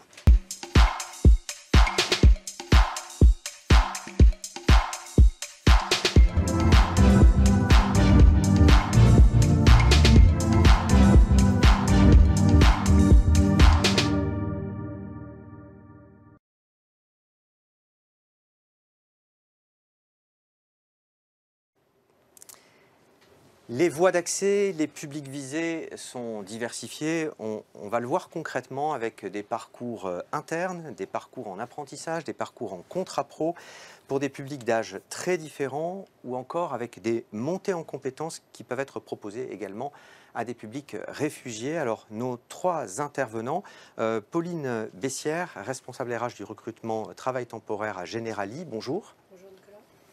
Samira Philippe, qui est recruteuse de talent à AXA. Bonjour. Bonjour Nicolas. Et troisième interlocuteur, Valentin Dacruz Pinto. Bonjour. Bonjour, enchanté. Vous êtes alternant en Master 2, je lis mes notes parce que c'est précis, Management de l'assurance, et vous êtes souscripteur épargne entreprise middle market chez AXA. Alors on va démarrer avec vous, Pauline Bessière. Vous misez beaucoup sur l'alternance à Generali France. Pour être précis, concret, sur quel type de poste et pour quel type de débouché? Alors, Generali, effectivement, mise sur les jeunes avec une diversité de profils et de métiers. Nous recrutons chaque année environ 250 alternants sur des contrats d'apprentissage ou de professionnalisation. La moitié des postes proposés concernent les métiers spécialisés de l'assurance, comme la souscription, l'indemnisation, l'actuariat, les commerciaux, mais également une autre moitié qui concerne les postes, ce qu'on appelle les fonctions support, telles que la finance, l'informatique, le digital, les RH, la communication RSE par exemple. Voilà, avec une place centrale pour l'alternance et des niveaux de formation qui peuvent être assez larges, comme on l'a vu tout à l'heure. Vous vous retrouvez, j'imagine, dans les propos qui ont été tenus. Exactement. Les niveaux sont très larges puisque nous recrutons du bac plus 1 au bac plus 5 en alternance. À l'issue du contrat, vous proposez, alors parfois vous proposez des contrats et les jeunes veulent poursuivre, et puis parfois vous ne souhaitez pas forcément poursuivre, mais en gros, sur les principaux chiffres de débouchés, vous proposez des postes en CDI. À quelle proportion d'alternants ou en CDD? On va dire qu'on propose un quart des postes en CDI à la fin du parcours de formation. Et puis, nous proposons également des postes en CDD pour une première expérience professionnelle aussi. Alors, question intéressante pour nos auditeurs, téléspectateurs. Quels sont vos canaux de recrutement et est-ce que vous avez des zones géographiques privilégiées? Alors, nous avons des canaux de recrutement assez larges, des canaux classiques tels que notre site Carrière Generali sur lequel on diffuse toutes nos offres d'emploi et notamment les offres en alternance. Nous utilisons bien évidemment des plateformes de recrutement comme Job Teaser qui est très ciblé sur l'alternance, mais aussi un certain nombre d'autres job boards.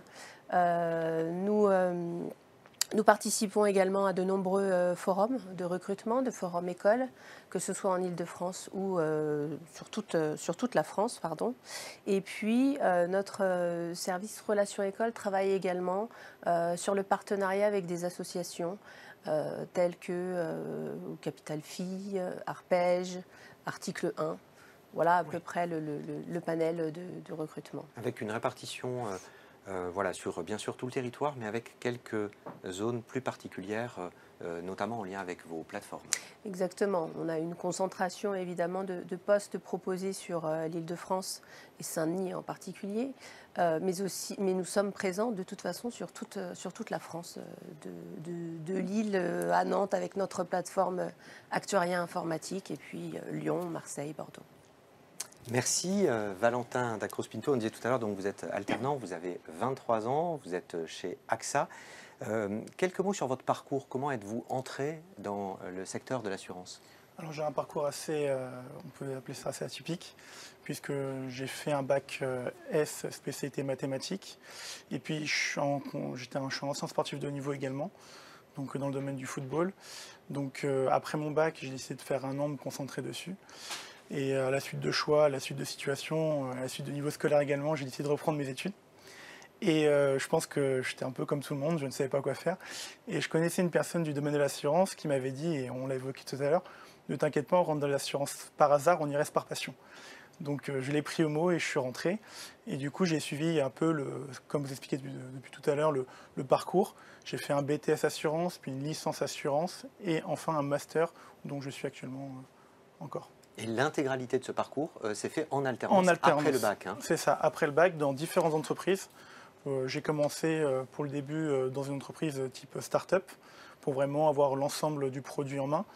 Puis ensuite, durant ma deuxième année, j'ai décidé d'intégrer la mutuelle du logement qui était spécialisée dans l'assurance emprunteur, où j'étais plutôt chargé d'études. Je suis resté 2 ans dans cette entreprise. Et donc la BTS deuxième année et licence. Et puis, lors de mon intégration pour le master, j'ai intégré AXA dans l'équipe de souscription épargne retraite entreprise. Alors, vous êtes aujourd'hui un ambassadeur de l'alternance auprès de l'opérateur de compétences Atlas. Vous êtes sollicité de temps en temps sur des événements pour des témoignages à la fois sur l'assurance et sur l'alternance. Quelle est l'image du secteur aujourd'hui? Comment a-t-elle évolué? Est-ce qu'il y a des représentations qui vous semblent encore tenaces chez les jeunes? Tenace, je dirais qu'on a tous, avant, je peux discuter avec mes amis, on a tous cette image de l'assureur ou bureaucrate, derrière son bureau, aigri par son travail. Mais non du tout, ce n'est pas du tout ça, ça a bien évolué. Et justement, aujourd'hui, en discutant, on voit que le terme de sens dans son métier a beaucoup d'importance. Il y a une phrase que j'aime bien qui nous provient tout droit des Lloyds, qui est l'endroit où est né, entre guillemets, l'assurance. Qu'on connaît actuellement, c'est la contribution du plus grand nombre pour l'infortune de quelques-uns. Et ça, vraiment, ça résume le secteur en termes de services, en termes de mutualisation des risques de la plupart des contrats. Et c'est vraiment ce sens-là, en tant qu'investisseur, en tant qu'impact, qui est très important et qui est très méconnu du grand public. On évoquait tout à l'heure des parcours diversifiés et des profils diversifiés. Et en échangeant de manière préparatoire avec vous, vous m'avez raconté que dans les différentes promos dans lesquelles vous étiez, dans les différentes entreprises, vous l'avez vraiment constaté avec finalement des parcours atypiques. On serait presque tenté de dire qu'il n'y a que des parcours atypiques. Le témoignage que j'ai le plus frappant, c'est un de mes grands amis qui est actuellement en master et qui est dans l'âge de 28 ans et qui a fait un bac pro électrique. Donc rien à voir avec le secteur de l'assurance, et qui avait fait un forum justement, et pareil, il a décidé d'intégrer la formation Ou je peux également citer une personne qui a fait une licence mathématique qui s'est retrouvée dans ma promotion actuellement. J'ai également une personne qui a fait de l'histoire de l'art et qui se retrouve actuellement en train d'assurer les œuvres d'art. C'est vraiment des profils de tout horizon avec des expériences différentes qui font toute la richesse de ce métier. Merci beaucoup pour votre témoignage et on voit que vous gagnez en aisance avec cette casquette d'ambassadeur de l'alternance. Merci pour cet échange et cet éclairage. Alors Samira Philippe, pour AXA France, vous recrutez en alternance plutôt des conseillers commerciaux dans le nord et dans l'est de la France. On va détailler avec vous un dispositif bien spécifique en alternance sur la relation clientèle, mais juste avant, j'aimerais que vous nous disiez quelques mots sur un parcours un peu plus classique, un peu plus court de 7 semaines à destination d'un public un peu plus averti. De quoi s'agit-il ? C'est ça, effectivement, Nicolas. On a plusieurs portes d'entrée pour nos métiers commerciaux salariés. Donc la première, c'est via une formation initiale de 7 semaines qu'on appelle Cap Vente chez AXA. Donc c'est une formation obligatoire qui est soumise à une habilitation. Et cette formation permet d'acquérir des connaissances techniques, des compétences commerciales, comportementales, en vue justement d'obtenir cette habilitation et de pouvoir exercer le métier de conseiller clientèle AXA, épargne et protection. Elle est complétée dans le temps par un temps 2 et un temps 3 d'une semaine chacun. On a environ une formation par mois proposée, à la fois sur du présentiel, 18 jours au centre de formation AXA, 12 jours en distanciel et 5 jours terrain. Et donc ce format pédagogique permet une meilleure efficacité d'apprentissage et de préserver aussi l'équilibre vie privée, vie professionnelle. Et donc c'est une formation avec des frais. Les frais sont pris en charge pour cette formation. Et comme vous l'avez dit, effectivement, elle s'adresse plutôt à des conseillers, des commerciaux confirmés ou des expérimentés de notre secteur d'activité. Alors deuxième dispositif, et on l'a évoqué mais très rapidement tout à l'heure, c'est le CQP, le certificat de qualification professionnelle, CRCA, donc conseiller en relation clientèle assurance. Là, c'est destiné à un public moins qualifié, plus éloigné. C'est un parcours de 7 mois qui débouche sur une certification assez appréciable et vous misez beaucoup sur ce dispositif avec voilà, des volumes qui sont intéressants. Mais juste avant, peut-être une précision sur les prérequis pour entrer dans ce parcours-là.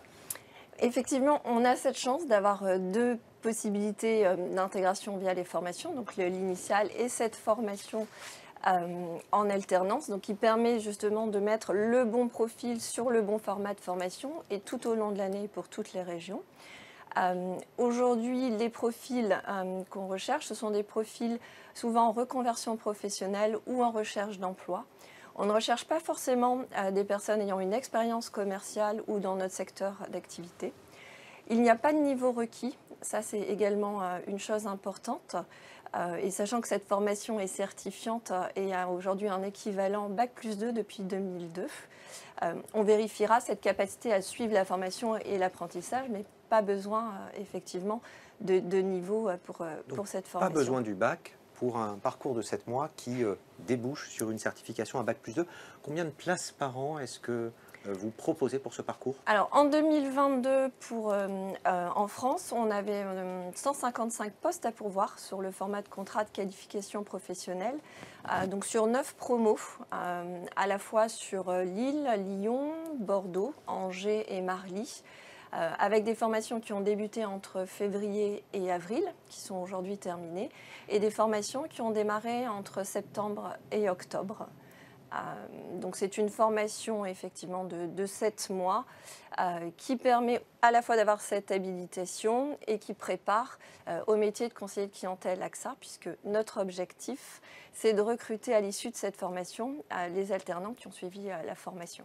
Avec des frais de déplacement, de logement, de repas qui sont pris en charge, on l'a dit, équivalence Bac+2. Sur les 150, les profils des candidats se répartissent de quelle manière et avec quels résultats d'insertion? Alors, on a vraiment des profils variés et c'est vraiment ce qui est intéressant dans cette formation, dans le contrat de qualification professionnelle. On va avoir à la fois des personnes qui ont déjà exercé des fonctions dans le commerce, mais pas spécialement sur le terrain ou avec de la prospection ou pas sur notre secteur d'activité. On va avoir des personnes en reconversion professionnelle. Par exemple, sur l'île cette année, on a un ancien gendarme, on a une ancienne enseignante, on a également un soigneur animalier qui a rejoint la formation. On va retrouver également des jeunes diplômés avec une première expérience professionnelle. Merci beaucoup, Pauline Bessière à Generali. Vous diversifiez votre sourcing et vous avez aussi conclu cette année, en 2022, début d'année, un partenariat avec Each One pour intégrer des publics réfugiés. Each One, une association qui accompagne précisément des publics réfugiés. Oui, tout à fait. Tout d'abord, il faut rappeler que l'axe majeur de nos politiques RH, c'est la promotion de la diversité et de l'égalité des chances. Notre fondation, The Human Safety Net, accompagne effectivement des personnes réfugiées qui souhaitent, qui ont le talent, qui ont la résilience pour créer soit leur propre entreprise, soit trouver un emploi. Il faut les aider, il faut les accompagner. Et donc nous avons signé cet accord, ce partenariat en 2022, et nous avons décidé d'accompagner une promotion de data analyst grâce à Each One. Alors, il y a 4 bénéficiaires de ce parcours qui ont suivi d'abord une préparation opérationnelle à l'emploi collectif que beaucoup d'entre vous connaissent, avec des modules de FLE, français langues étrangères, de savoir-être en entreprise, de coaching. Et puis après, entre juin et septembre, les 4 ont rejoint Generali. À partir de là, comment ça se passe? Quelles sont les modalités du parcours que vous leur proposez? Alors, les modalités du parcours, c'est un parcours classique d'alternance, puisqu'effectivement, ils ont suivi ces 3 mois de formation qui leur a donné les outils pour intégrer une entreprise en France, et puis les outils pour le métier du data analyst. Et ensuite, nous les avons intégrés aux équipes de Generali. Ils ont signé un contrat de professionnalisation. Ils sont tous arrivés sur un niveau de formation Bac+3. Ils sont donc présents là pour 2 ans pour suivre une formation sur le métier de data analyst. Avec des cours à distance qui sont dispensés par Open Classrooms. Exactement. Ils suivent tous leurs cours chez Open Classrooms. D'avoir des cours à distance, ça permet d'avoir une certaine souplesse dans leur planning, et d'être présent le plus possible également en entreprise, d'alterner. Et un tout petit mot sur les premiers retours après ces quelques mois de formation? Ils sont très positifs, très très positifs. Les alternants sont ravis d'avoir intégré notre entreprise, qu'on leur ait fait confiance et de montrer les compétences qu'ils avaient déjà avant leur arrivée en France. Et puis un retour très positif également des équipes qui les ont accueillis. Ils apportent une richesse culturelle tant sur le plan professionnel que le plan relationnel. C'est une vraie réussite. Merci beaucoup, mais merci à tous les 3 pour vos témoignages. Alors, autre public potentiel pour le secteur et non des moindres, ce sont les personnes bien sûr en situation de handicap. On va accueillir pour en parler 4 intervenants de France Assureur, de 100% Dynamique, de l'Arpège et de Cap Emploi 75.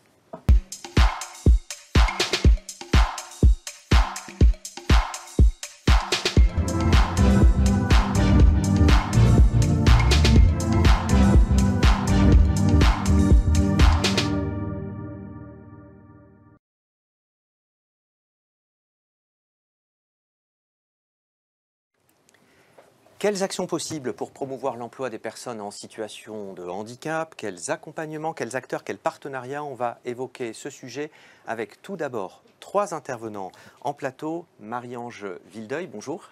Bonjour à tous. Vous êtes chargé de mission handicap à France Assureur. Fabien Gauluet, bonjour. Bonjour. Vous êtes délégué général de la fédération 100% en dynamique. Et enfin, dans le studio, Thierry Cellani, bonjour. Bonjour. Vous êtes chargé de mission expert emploi et handicap à Cap Emploi 75. Et on va retrouver à distance une 4e interlocutrice, Servane Chauvel. Bonjour. Bonjour. Bonjour à tous. Vous êtes délégué général, Servane Chauvel, de l'Arpège. Alors avant d'entamer nos échanges, un nouveau questionnaire à choix multiples qu'on va vous proposer. Quelle est la proportion de personnes handicapées qui ont besoin d'un aménagement de leur poste de travail? Donc même chose, vous avez l'habitude, vous allez dans l'onglet sondage. Est-ce que c'est 10%, 25%, 40% ou 55%? 4 choix possibles. la proportion de personnes handicapées ayant besoin d'un aménagement de leur poste de travail. On vous laisse le temps de répondre. En attendant, Marie-Ange Vildeuil, est-ce qu'on peut dire aujourd'hui que le secteur de l'assurance est un secteur qui est handi-accueillant ? Oui, le secteur de l'assurance est un secteur diversifié et inclusif. Depuis près de 20 ans, les entreprises d'assurance s'engagent en faveur de l'emploi et du maintien dans l'emploi des personnes handicapées. C'est réellement une responsabilité sociétale. Alors, quelques mots sur la structuration de votre action en faveur de l'emploi des personnes en situation de handicap. Ça peut intéresser beaucoup notre auditoire. Comment la fédération s'est-elle organisée ? Alors, nous nous sommes structurés sur 2 piliers. Le premier est le comité handicap que la fédération a créé en 2021. Ce comité se compose de 26 sociétés qui représentent au total 84% des effectifs de la branche. C'est le comité handicap qui définit par exemple la feuille de route des actions que la fédération va déployer. Et ces actions se déploient autour de 3 axes: la communication, la sensibilisation et l'information des adhérents et les partenariats. Le deuxième pilier est le réseau des correspondants handicap que la fédération anime avec aujourd'hui 105 sociétés. Merci beaucoup. Alors, il y a plusieurs associations, un certain nombre, qui accompagnent les jeunes ou les moins jeunes en situation de handicap sur des problématiques assez diverses, en fait, parfois assez en amont de la formation et de l'emploi et dans la phase de recrutement. C'est notamment le cas, Fabien Gauluet, de 100% en dynamique. Vous êtes le délégué général, on l'a dit tout à l'heure. C'est notamment le cas aussi de l'Arpège. Alors, on va commencer par vous, Fabien Gauluet. Tout d'abord, pour ceux qui ne connaissent pas la fédération, quelques mots pour la présenter. Alors, 100% en dynamique, on se définit comme le mouvement national des jeunes pour la réussite des jeunes en situation de handicap. Notre principal objet social, c'est de conforter le continuum de formation jusqu'à l'emploi stable des jeunes en situation de handicap en menant un certain nombre d'actions comme du tutorat scolaire dans les collèges et les lycées, des mentorats individuels, des coachings, des groupes d'entraide thématiques entre jeunes en situation de handicap pour de l'échange de conseils et de l'émulation, des prestations de sourcing, etc. Et pour mener à bien ces actions auprès d'environ 1200 bénéficiaires par an, on fédère toutes nos parties prenantes, à savoir un réseau d'entraide de 500 jeunes handicapés sur tout le territoire, près de 100 associations étudiantes sur les campus, dont les 15 principales fédérations nationales de filières, les métiers de la santé, les sciences de l'ingénieur, les métiers du handicap, le sport, et j'en oublie. Et puis aussi des nombreux établissements du supérieur, des associations spécialisées, et enfin, évidemment, des entreprises membres. Peut-être ce qui nous singularise vraiment, c'est qu'on est un mouvement de jeunes et que les 10 membres de notre bureau national sont tous des jeunes en situation de handicap, des jeunes adultes. Et un dernier mot très rapide, mais sur votre implantation territoriale. Alors, on est sur tout le territoire, c'est-à-dire nos bénéficiaires sont sur tout le territoire. Nos actions se font selon les circonstances sur certains territoires, mais je dirais qu'on a quand même une présence et un maillage national. Alors, vous pouvez venir en complément du travail des prescripteurs, en accompagnant notamment, c'est votre public principal, des jeunes diplômés, avec un certain nombre d'événements, et je vais en citer 2 en particulier, un mot sur chacun de ces 2, c'est les handicafés et c'est les Duo Day. De quoi s'agit-il ? Alors, le Duo Day, sans doute certains ici le connaissent, c'est une journée d'immersion qui se tient pendant la semaine pour l'emploi des personnes en situation de handicap, pour un stagiaire en situation de handicap mis en binôme avec un collaborateur de l'entreprise, et de plus en plus avec une visée d'insertion professionnelle. Il y a moyen de s'inscrire sur la plateforme Duo Day de façon très simple pour rejoindre cette opération, encore une fois, qui se situe en novembre. Nous, devant la pertinence du dispositif, on en a fait une prestation de pré-sourcing tout au long de l'année qui s'appelle Handimmersion et pour laquelle on fait le matching entre les profils de nos bénéficiaires et le vivier de l'entreprise partenaire. Alors les handicafés, c'est une action plus ancienne qui a été fondée par l'ADAPT, qui est la structure qui a créé la Semaine pour l'emploi des personnes handicapées. On les fait soit en virtuel, soit en présentiel, en partenariat avec une vingtaine d'établissements d'enseignement supérieur. Et donc là, c'est vraiment des rencontres de recrutement entre Mission Handicap et jeunes en situation de handicap, avec au préalable un coaching des candidats. Pour votre fédération, quels sont vos enjeux à l'égard des prescripteurs, des acteurs de la promotion des métiers de l'emploi de l'orientation qui nous écoutent? Alors les prescripteurs, c'est un gros enjeu parce que paradoxalement, un des stéréotypes des témoignages de jeunes en situation de handicap qu'on peut avoir, c'est de dire à tel moment, mes parents se sont entendus dire par un prescripteur, un médecin, un enseignant, un directeur d'établissement, votre enfant n'ira pas au-delà du collège. Et en réalité, par l'obstination de la famille, ces jeunes sont devenus étudiants et ont réussi un cursus. Donc pour nous, les prescripteurs, sans forcément le savoir, ont du mal à discerner, à projeter sur un jeune l'expression de ses potentialités à long terme. D'où l'intérêt, et ça a été évoqué tout à l'heure, je l'ai entendu, de ces capsules vidéo qui peuvent être faites de témoignages, parce que rien n'est plus impactant que le témoignage d'un jeune qui explique ce qui a jalonné son parcours, les freins et les leviers, et les bonnes pratiques.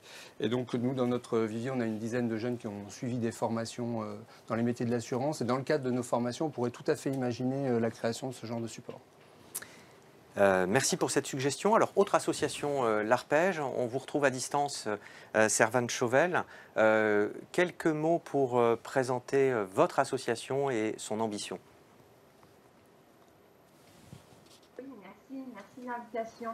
Bonjour à Fabien. Salut Servane. On se définit un peu comme des cousins dans notre activité. Alors nous, chez Arpège, on accompagne des jeunes qui ont entre 15 et 30 ans, quelle que soit la typologie de handicap.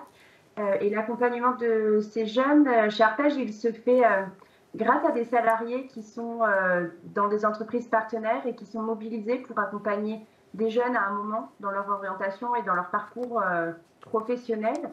Et parmi ces entreprises, des assureurs, et Generali nous citait tout à l'heure, et ils font partie de nos très fidèles et partenaires depuis bientôt 15 ans. Pour créer des liens entre les jeunes en situation de handicap et les entreprises, quel format d'accompagnement est-ce que vous proposez? Quel format d'événement? Oui, alors il y en a plusieurs. Un qu'on met en place toutes les semaines et tout au long de l'année, ce sont des visites d'entreprise. L'objectif est qu'un groupe d'une dizaine de jeunes qui se connaissent ou qui ne se connaissent pas aillent dans l'entreprise, avec pour objectif vraiment de découvrir la création d'un bien, d'un service, d'aller vraiment toucher du doigt le métier. Et les témoignages, tout à l'heure, le disait aussi, le monde de l'assurance, c'est un monde qu'on connaît peu ou qu'on ne connaît pas quand on est jeune, ou qu'on voit à travers les informations à la télé quand il y a, par exemple, des problèmes météorologiques, enfin des choses comme ça.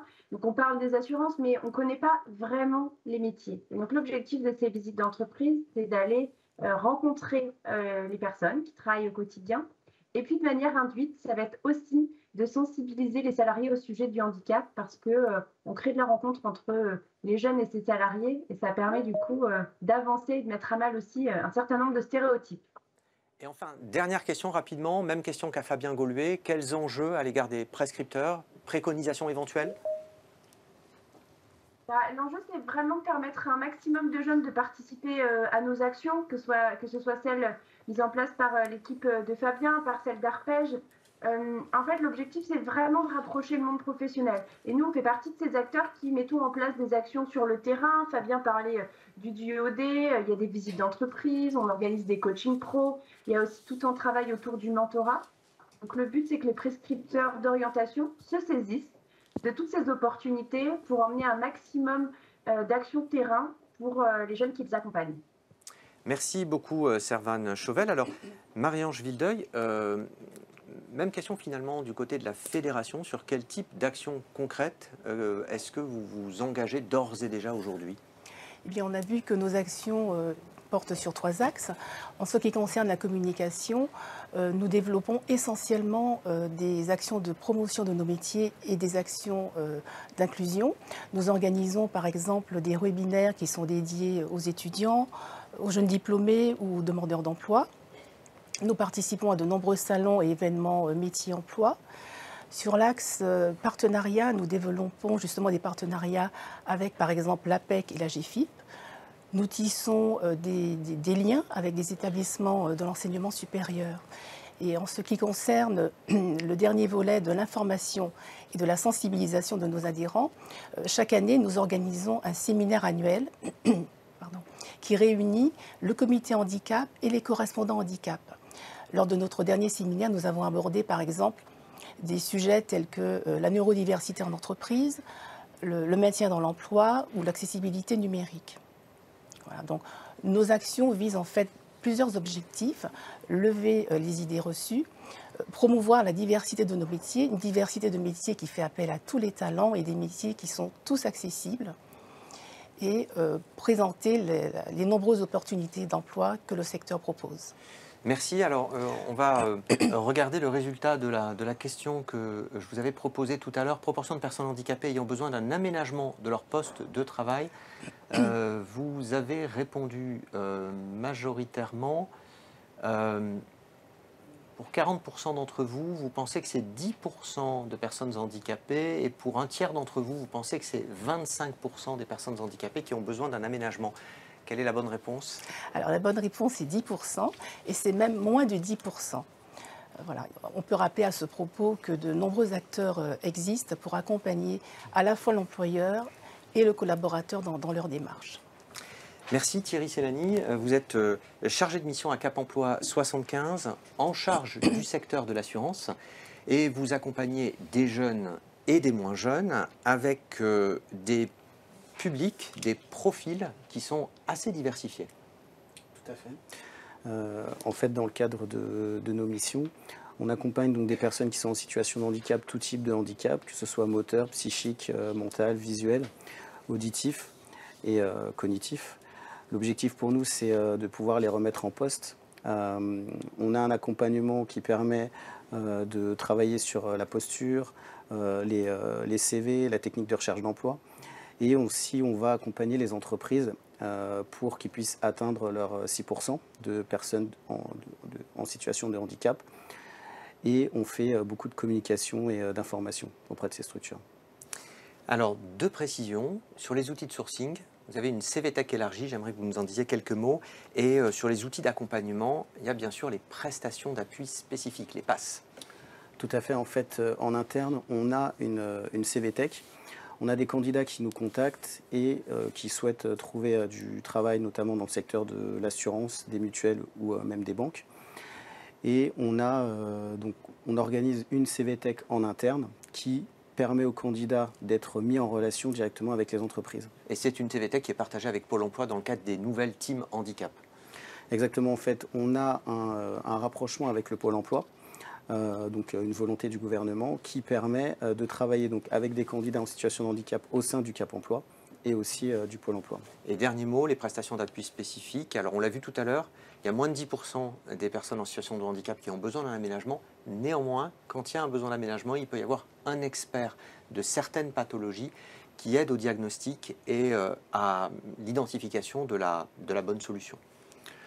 Exactement, en fait, on a au sein du Cap Emploi, donc des personnes qui sont en relation aussi avec l'AGFIP. S'il y a besoin d'un aménagement de poste, on peut appeler cette structure et ils vont nous permettre d'utiliser un certain nombre d'outils pour permettre aux candidats d'être insérés rapidement dans une structure.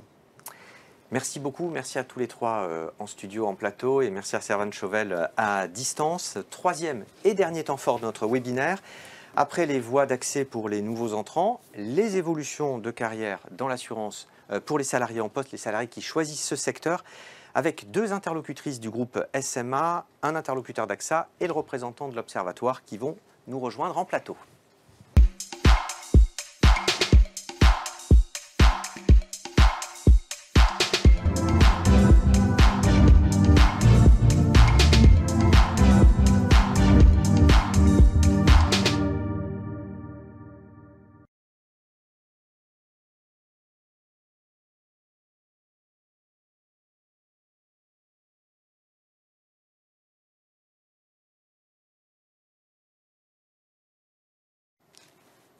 Troisième temps fort, quelles évolutions de carrière, quelles conditions de travail, quelles conditions d'emploi pour ceux qui choisissent le secteur. 4 intervenants pour y voir plus clair. Virginie Gosselin, bonjour. Bonjour. Alors Virginie, vous êtes gestionnaire négociatrice au sein du groupe SMA qui compte près de 3000 salariés. Aurélia Tiercelin, bonjour. Bonjour. Vous êtes conseillère stratégique en GEPP, gestion des emplois et des parcours professionnels et des projets transverses, au sein également du groupe SMA. Et puis on retrouve Norbert Girard et Bruno Chassaigne qui étaient avec nous au tout début de ce webinaire. Alors une question toute simple pour entamer nos échanges sur ce troisième temps. Quelle proportion de salariés changent de métier chaque année? Est-ce que c'est 5%, 10%, 15%, 20% ou 25%? On vous laisse le temps de voter dans l'onglet sondage.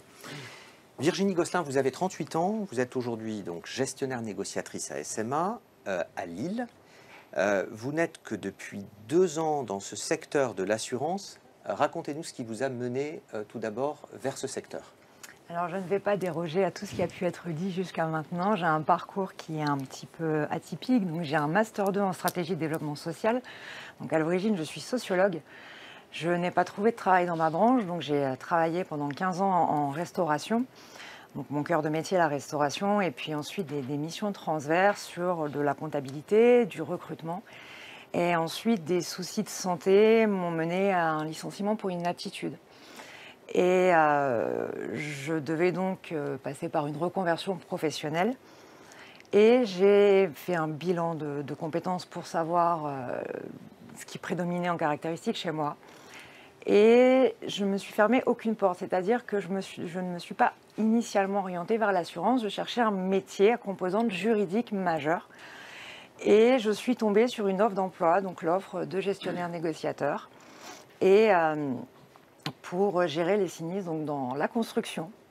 Et j'ai donc postulé pour ce poste en alternance. Comment s'est passé votre recrutement et quel a été le parcours proposé qui vous a permis de prendre le poste en alternance? Oui, alors l'offre avait été proposée par Mission Handicap Assurance, donc Marie-Ange qui était là tout à l'heure et qui m'a accompagnée tout au long de cette démarche.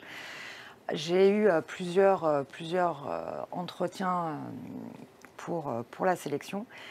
Et suite à ça, étant donné que je ne venais pas de l'assurance et que je n'avais pas de formation initiale, j'ai suivi 5 semaines de formation préqualifiante avec l'AFPA et 4 jours d'intégration au sein de la SMA pour justement me faire découvrir ce nouveau poste et confirmer ma volonté d'entamer l'alternance qui a suivi dès le mois de septembre. C'est à ce moment-là que j'ai intégré l'IAE de Lille, donc sur le parcours licence professionnelle conseiller et gestionnaire en assurance. Et à la fin de cette alternance, j'ai eu la proposition pour être CDIsée dans l'entreprise que j'avais intégrée une petite année auparavant. Accompagnement par France Assureur, par l'Opco Atlas, par Talent Handicap. Et vous disiez, je ne déroge pas à la règle, puisqu'effectivement, dans votre promo, dans le cadre de la licence, il y avait là aussi des profils de collègues qui étaient très divers. Très atypique, puisque nous étions 33 dans cette promotion et seulement 2 personnes étaient en parcours, disons, classique, c'est-à-dire après bac, le parcours assurance. Donc un petit florilège des exceptions. Nous avions une licence en biochimie, des fleuristes, des pompiers, on avait des militaires, des gens qui avaient fait des licences de droit, des BTS commerce. Donc au final, très peu de gens étaient, dès leur sortie de bac, avaient cette volonté d'intégrer le secteur de l'assurance. Et ce qui est très intéressant dans ce secteur, c'est la diversité des profils et des postes, justement ce qu'on a dit jusqu'à maintenant, de diversité de postes qui sont proposés, aussi bien les pans juridiques, commerciaux, les informaticiens. Vous avez vraiment pour tout type de profil et d'appétence particulière selon ce qu'on maîtrise le mieux ou ce qu'on souhaite faire. Un éclairage sur vos missions aujourd'hui en tant que gestionnaire négociatrice et sur ce que pourrait être votre prochain poste. Alors, mon métier au quotidien, je gère les sinistres en dommages ouvrages, donc construction neuve, donc qui ont moins de 10 ans. Je gère les déclarations de sinistres, j'instruis ensuite les dossiers qui nécessitent ou non une expertise. Ensuite, je propose des indemnités au besoin et poursuis le tout jusqu'à la présentation des recours envers les assureurs adverses. Donc, mon quotidien, c'est des échanges avec des syndics, des propriétaires, des experts de la construction, des économistes de la construction, mais c'est aussi mes confrères chez les assureurs, dans d'autres compagnies. Et à horizon de quelques années ? comme j'ai cette appétence pour le juridique qui est très très prononcée, c'est vrai que si le poste est ouvert d'ici 5 ans, j'aimerais beaucoup poursuivre et évoluer en tant que juriste. Bon, vous pourrez en parler à votre Oui, voisine, Aurélia Tiercelin, qui travaille dans la direction des ressources humaines. Aurélia, précisément, à partir d'un métier, en fait, on peut ensuite en exercer certains autres. Alors, quelques exemples. Oui, bien sûr. C'est l'avantage dans ce secteur. Ça offre pas mal de débouchés. Si, par exemple, on rentre au niveau de la gestion de contrat, on peut évoluer dans le même domaine, donc c'est-à-dire on va commencer en tant que gestionnaire contrat, gestionnaire technique contrat. On peut évoluer ensuite sur une fonction cadre de gestionnaire analyste négociateur avec des risques spécifiques. On peut aussi ensuite évoluer vers du management, là pour être vraiment dans une droite ligne. Mais on peut aussi, quand on a débuté au contrat, passer au sinistre, comme l'a fait Virginie pour rejoindre la partie gestionnaire négociateur, par exemple, évoluer en tant que juriste. Et puis après juriste, on peut aussi passer spécialiste règlement au risque. On peut toujours aller vers du management. Et on peut aussi, ça peut parfois surprendre, mais passer de la gestion au commercial. En étant de gestionnaire technique contrat ou de gestionnaire analyste négociateur. On peut accéder à des postes de conseiller en assurance. Donc, ce qui est très intéressant, c'est qu'on voit là que dans les métiers cœur qu'évoquait Norbert en début d'échange, on peut passer d'un métier à l'autre, parce que là je vous ai présenté de la voie contrat vers les autres, mais ça fonctionne aussi dans l'autre sens. Et vous avez quelques exemples d'ailleurs de collaborateurs que vous suivez qui sont passés dans ces différents domaines de l'assurance? Tout à fait. Alors, récemment, j'ai pu accompagner un collaborateur qui est rentré en tant qu'agent comptable recouvrement. Il avait fait une licence pro gestion des entreprises, donc c'était plutôt par opportunité qu'il intégrait ce poste. Au bout de 4 ans, il a évolué en tant que gestionnaire négociateur après avoir réalisé un BTS en assurance. Comme il a des qualités dans la relation client et le commercial, on a souhaité l'accompagner en formation sur le commercial pour qu'il accède à une fonction de conseiller en assurance. Je vois le sourire de Virginie, elle voit de qui je parle. Mais on en a d'autres. J'ai dans le sud de la France une collaboratrice qui est rentrée avec un BTS secrétariat. Donc elle est rentrée en tant que secrétaire administrative. Attirée par les métiers de l'assurance, elle s'est formée, elle a fait un BTS en assurance avec le groupe. Et donc elle a accédé à une fonction de gestionnaire négociateur et elle a fait tout le parcours, puisqu'ensuite elle a été juriste, elle a été spécialiste règlement au risque et actuellement elle est manager. Donc on a vraiment des beaux parcours et là c'en est 2, mais on en a pléthore. On a pléthore, oui, c'est ça. Bruno Chassaigne, même question au sein d'AXA France. Quelques exemples de trajectoires singulières qui sont loin d'être isolées. Oui, quelques exemples. Alors déjà, la mobilité, c'est sûrement la richesse du secteur et en tout cas chez AXA France, on essaie de la promouvoir de plus en plus. Alors, des exemples un peu atypiques et proches, parce que c'est celui d'un ancien collègue qui était rentré dans les secteurs informatiques pour faire de l'analyse de logiciels et de progiciels, qui ensuite a intégré les ressources humaines pour travailler dans l'équipe à laquelle j'appartiens aujourd'hui sur les sujets de rémunération, de compensation and benefits, etc. Et qui vient d'intégrer un parcours de reconversion pour devenir souscripteur en construction. Donc grâce à un parcours qui existe chez AXA qui s'appelle les Académies Yard et qui permettent aux collaborateurs de se reconvertir vers des jobs en rupture presque avec ce qu'ils exerçaient avant, quoi. Ouais, merci pour ces exemples qui nous permettent de mieux appréhender la réalité du secteur. Alors on va retourner à notre QCM sur la proportion de salariés mobiles qui changent de métier chaque année. Et vous avez été en fait, pratiquement un tiers d'entre vous pense que c'est 15% de salariés qui chaque année changent de métier et ensuite Vous êtes 24% à penser que c'est 10%. Quel est le bon résultat, Norbert Girard? Sur 2021, qui est une petite année, j'ai envie de dire, parce qu'on est en sortie de crise et puis voilà, la dynamique n'est pas complètement en œuvre, on est quand même à 20%. C'est un salarié sur 5, sachant qu'en période de croisière, j'ai envie de dire, on est plutôt sur un salarié sur 4 qui change de poste chaque année. Donc il y a vraiment beaucoup de mouvements en interne de nos entreprises. Merci. Alors, pour les candidats qui s'engagent dans le secteur, il y a bien sûr les perspectives d'évolution de carrière, mais on sait que les candidats sont de plus en plus sensibles à plein d'autres éléments. Les conditions d'emploi, les conditions salariales, ça a toujours été, mais aussi les conditions d'organisation du travail, et notamment de travail à distance. Un petit mot, Aurélia Tiercelin, sur les pratiques qui sont les vôtres au sein du groupe SMA. Oui, on a eu l'occasion de signer un accord de télétravail. Donc on a différentes modalités, dont 2 jours de télétravail par semaine, avec 14 jours volants, ce qui revient à peu près à 9 jours par mois de télétravail qui sont proposés. Et on a aussi un pilote sur la flexibilité des bureaux aujourd'hui. Donc c'est vraiment d'actualité dans le groupe. Et en termes de rémunération ? En termes de rémunération, on se place au niveau du secteur. C'est assez intéressant parce on est rémunéré sur 13,6 mois avec une prime variable en plus. Et on a aussi des primes familiales, d'autres avantages sociaux qui sont proposés dans le groupe. Dernier élément, en matière de formation cette fois ? Alors, en matière de formation, c'est 75% des collaborateurs qui ont été formés en 2021 pour 28 heures de formation. Donc, on se trouve au niveau de la branche sur... L'équivalent de 4 jours, effectivement. Oui. S'agissant, Bruno Chassaigne, de votre côté, à AXA France, à la fois de l'organisation du travail et de ces aspects de conditions d'emploi et de formation. Alors, sur l'organisation du travail et télétravail, donc aujourd'hui on est sur une formule à 3 jours de télétravail sur 5.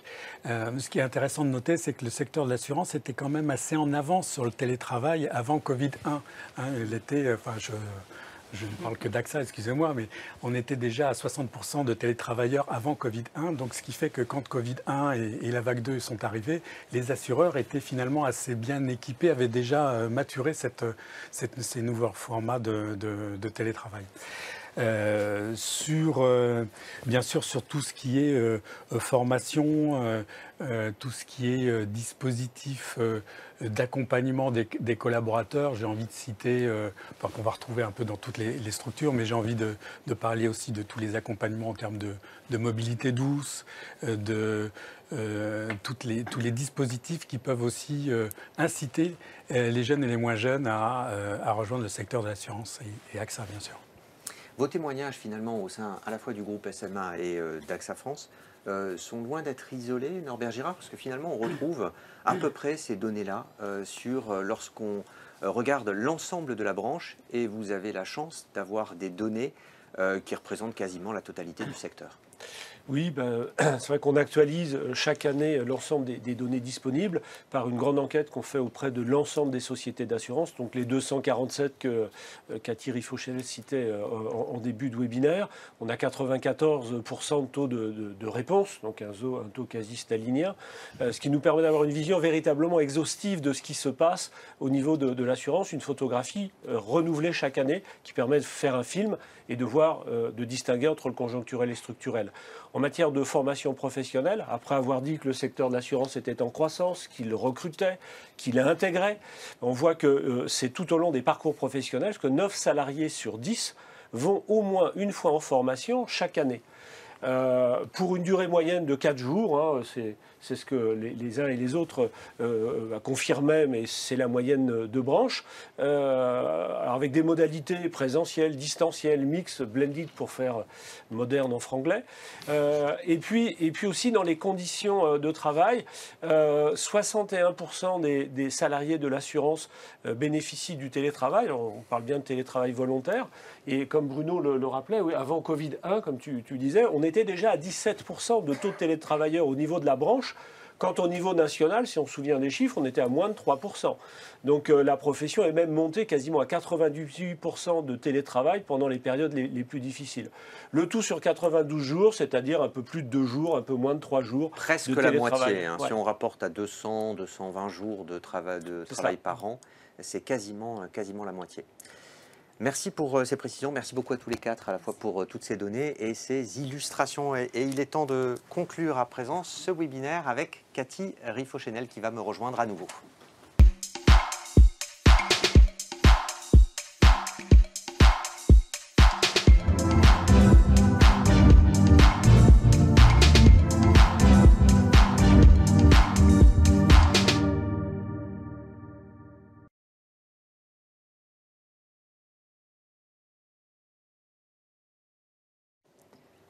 On clôture nos échanges avec quelques dernières informations pratiques et utiles sur de nouveaux outils en cours de réalisation et qui pourraient intéresser notre public, Cathy Riffochenel. Oui, alors des outils ont été présentés déjà tout au long de cette matinée. Donc les nouveautés, un escape game, donc de façon à présenter les métiers de l'assurance d'une façon ludique et attractive pour les jeunes. Cet escape game, on le déploie déjà dans les salons dans lesquels nous intervenons, mais on va le rendre accessible au plus grand nombre sur tablette et sur ordinateur. C'est le projet 2023. Et puis un Zoom métier en partenariat avec l'ONICEP. On a compris là, tout au long de cette matinée que les partenariats étaient importants. Donc un nouveau partenariat, celui avec l'ONICEP, un Zoom métier, donc 20 métiers illustrés, 20 nouveaux témoignages. Donc ce Zoom métier sera disponible à l'automne prochain. Et puis notre présence sur les salons. Parce qu'effectivement, sur les salons, nous étions présents cette année, nous le serons à nouveau l'an prochain. Rien qu'au premier trimestre, nous serons présents, je regarde mes notes, à Bordeaux, à Nantes, à Rouen, à Marseille, à Strasbourg et à Lille, de façon à être au plus proche des étudiants et de leurs familles, mais aussi des acteurs locaux, des acteurs de l'orientation, des acteurs de l'inclusion, de l'emploi et de la formation. C'est l'occasion pour nous aussi de vous rencontrer sur les territoires. Et puis, peut-être pour illustrer aussi le dynamisme des négociations au niveau de la branche des sociétés d'assurance, 2 nouveaux accords ont été signés. Un accord qualité de vie et conditions de travail, et puis un accord PROA, qui est en attente d'extension à date. La promotion ou la reconversion par l'alternance. Pour reboucler nos échanges, tout ce qu'on a pu évoquer durant ce webinaire, 3 sites clés à retenir pour bien appréhender le secteur et la branche des sociétés d'assurance. Oui, alors, eh bien, on ne l'a pas. Alors on peut les citer peut-être, ces 3 sites. Alors le premier site, un site dédié justement à l'information sur le secteur, les métiers, des vidéos métiers, des témoignages, des quiz, des fiches métiers et des comment y accéder. Le site J'assure mon futur que nous avons réalisé en partenariat avec nos 3 autres branches de l'assurance que sont les agents généraux d'assurance, les sociétés de courtage et les sociétés d'assistance, et évidemment avec l'appui technique et financier de l'Opco Atlas. Donc je répète, j'assuremonfutur.fr. Le site évidemment de France Assureur, disponible aussi au plus grand nombre et sur lequel vous trouverez une page emploi et formation. Et on retrouvera toutes les formations évoquées par Philippe tout à l'heure, et puis les liens aussi emploi de nos sociétés adhérentes. Qui renvoient vers les sites respectifs, effectivement. Exactement. Et puis évidemment, on peut que le citer, le site de l'Observatoire, qui est toujours aussi riche de ses études et de ses chiffres, éclairant sur notre branche les chiffres actuels et puis les perspectives évidemment à venir. Merci à vous, Cathy Riffochenel, et merci à toutes et tous de nous avoir suivis. Le mot de la fin ? Oui, alors un grand merci à tous les intervenants pour leurs témoignages qui illustrent bien les valeurs de l'assurance. La variété et la richesse des parcours montrent bien que l'assurance est plurielle, et bienvenue à toutes les personnes qui souhaitent nous rejoindre, et toutes les compétences sont les bienvenues. Merci également à toute l'équipe de l'Opco Atlas qui nous a aidés à organiser cet événement. Merci à toute l'équipe d'AEF et merci bien sûr à toi Nicolas pour l'animation de ce temps d'échange. Et puis merci à tous les participants qui nous ont suivis à distance et puis qui auront la possibilité d'avoir le replay dans les quelques heures ou quelques jours à venir. Et puis merci à vous aussi à distance de remplir peut-être le questionnaire pour nous donner vos retours d'expérience sur cette première animation qui était la nôtre aujourd'hui. Et puis avoir vos retours permettra de renouer ou de renouveler cet événement peut-être chaque année. En tous les cas, ça sera avec plaisir. Un grand merci. Merci à toutes et tous. Excellente journée.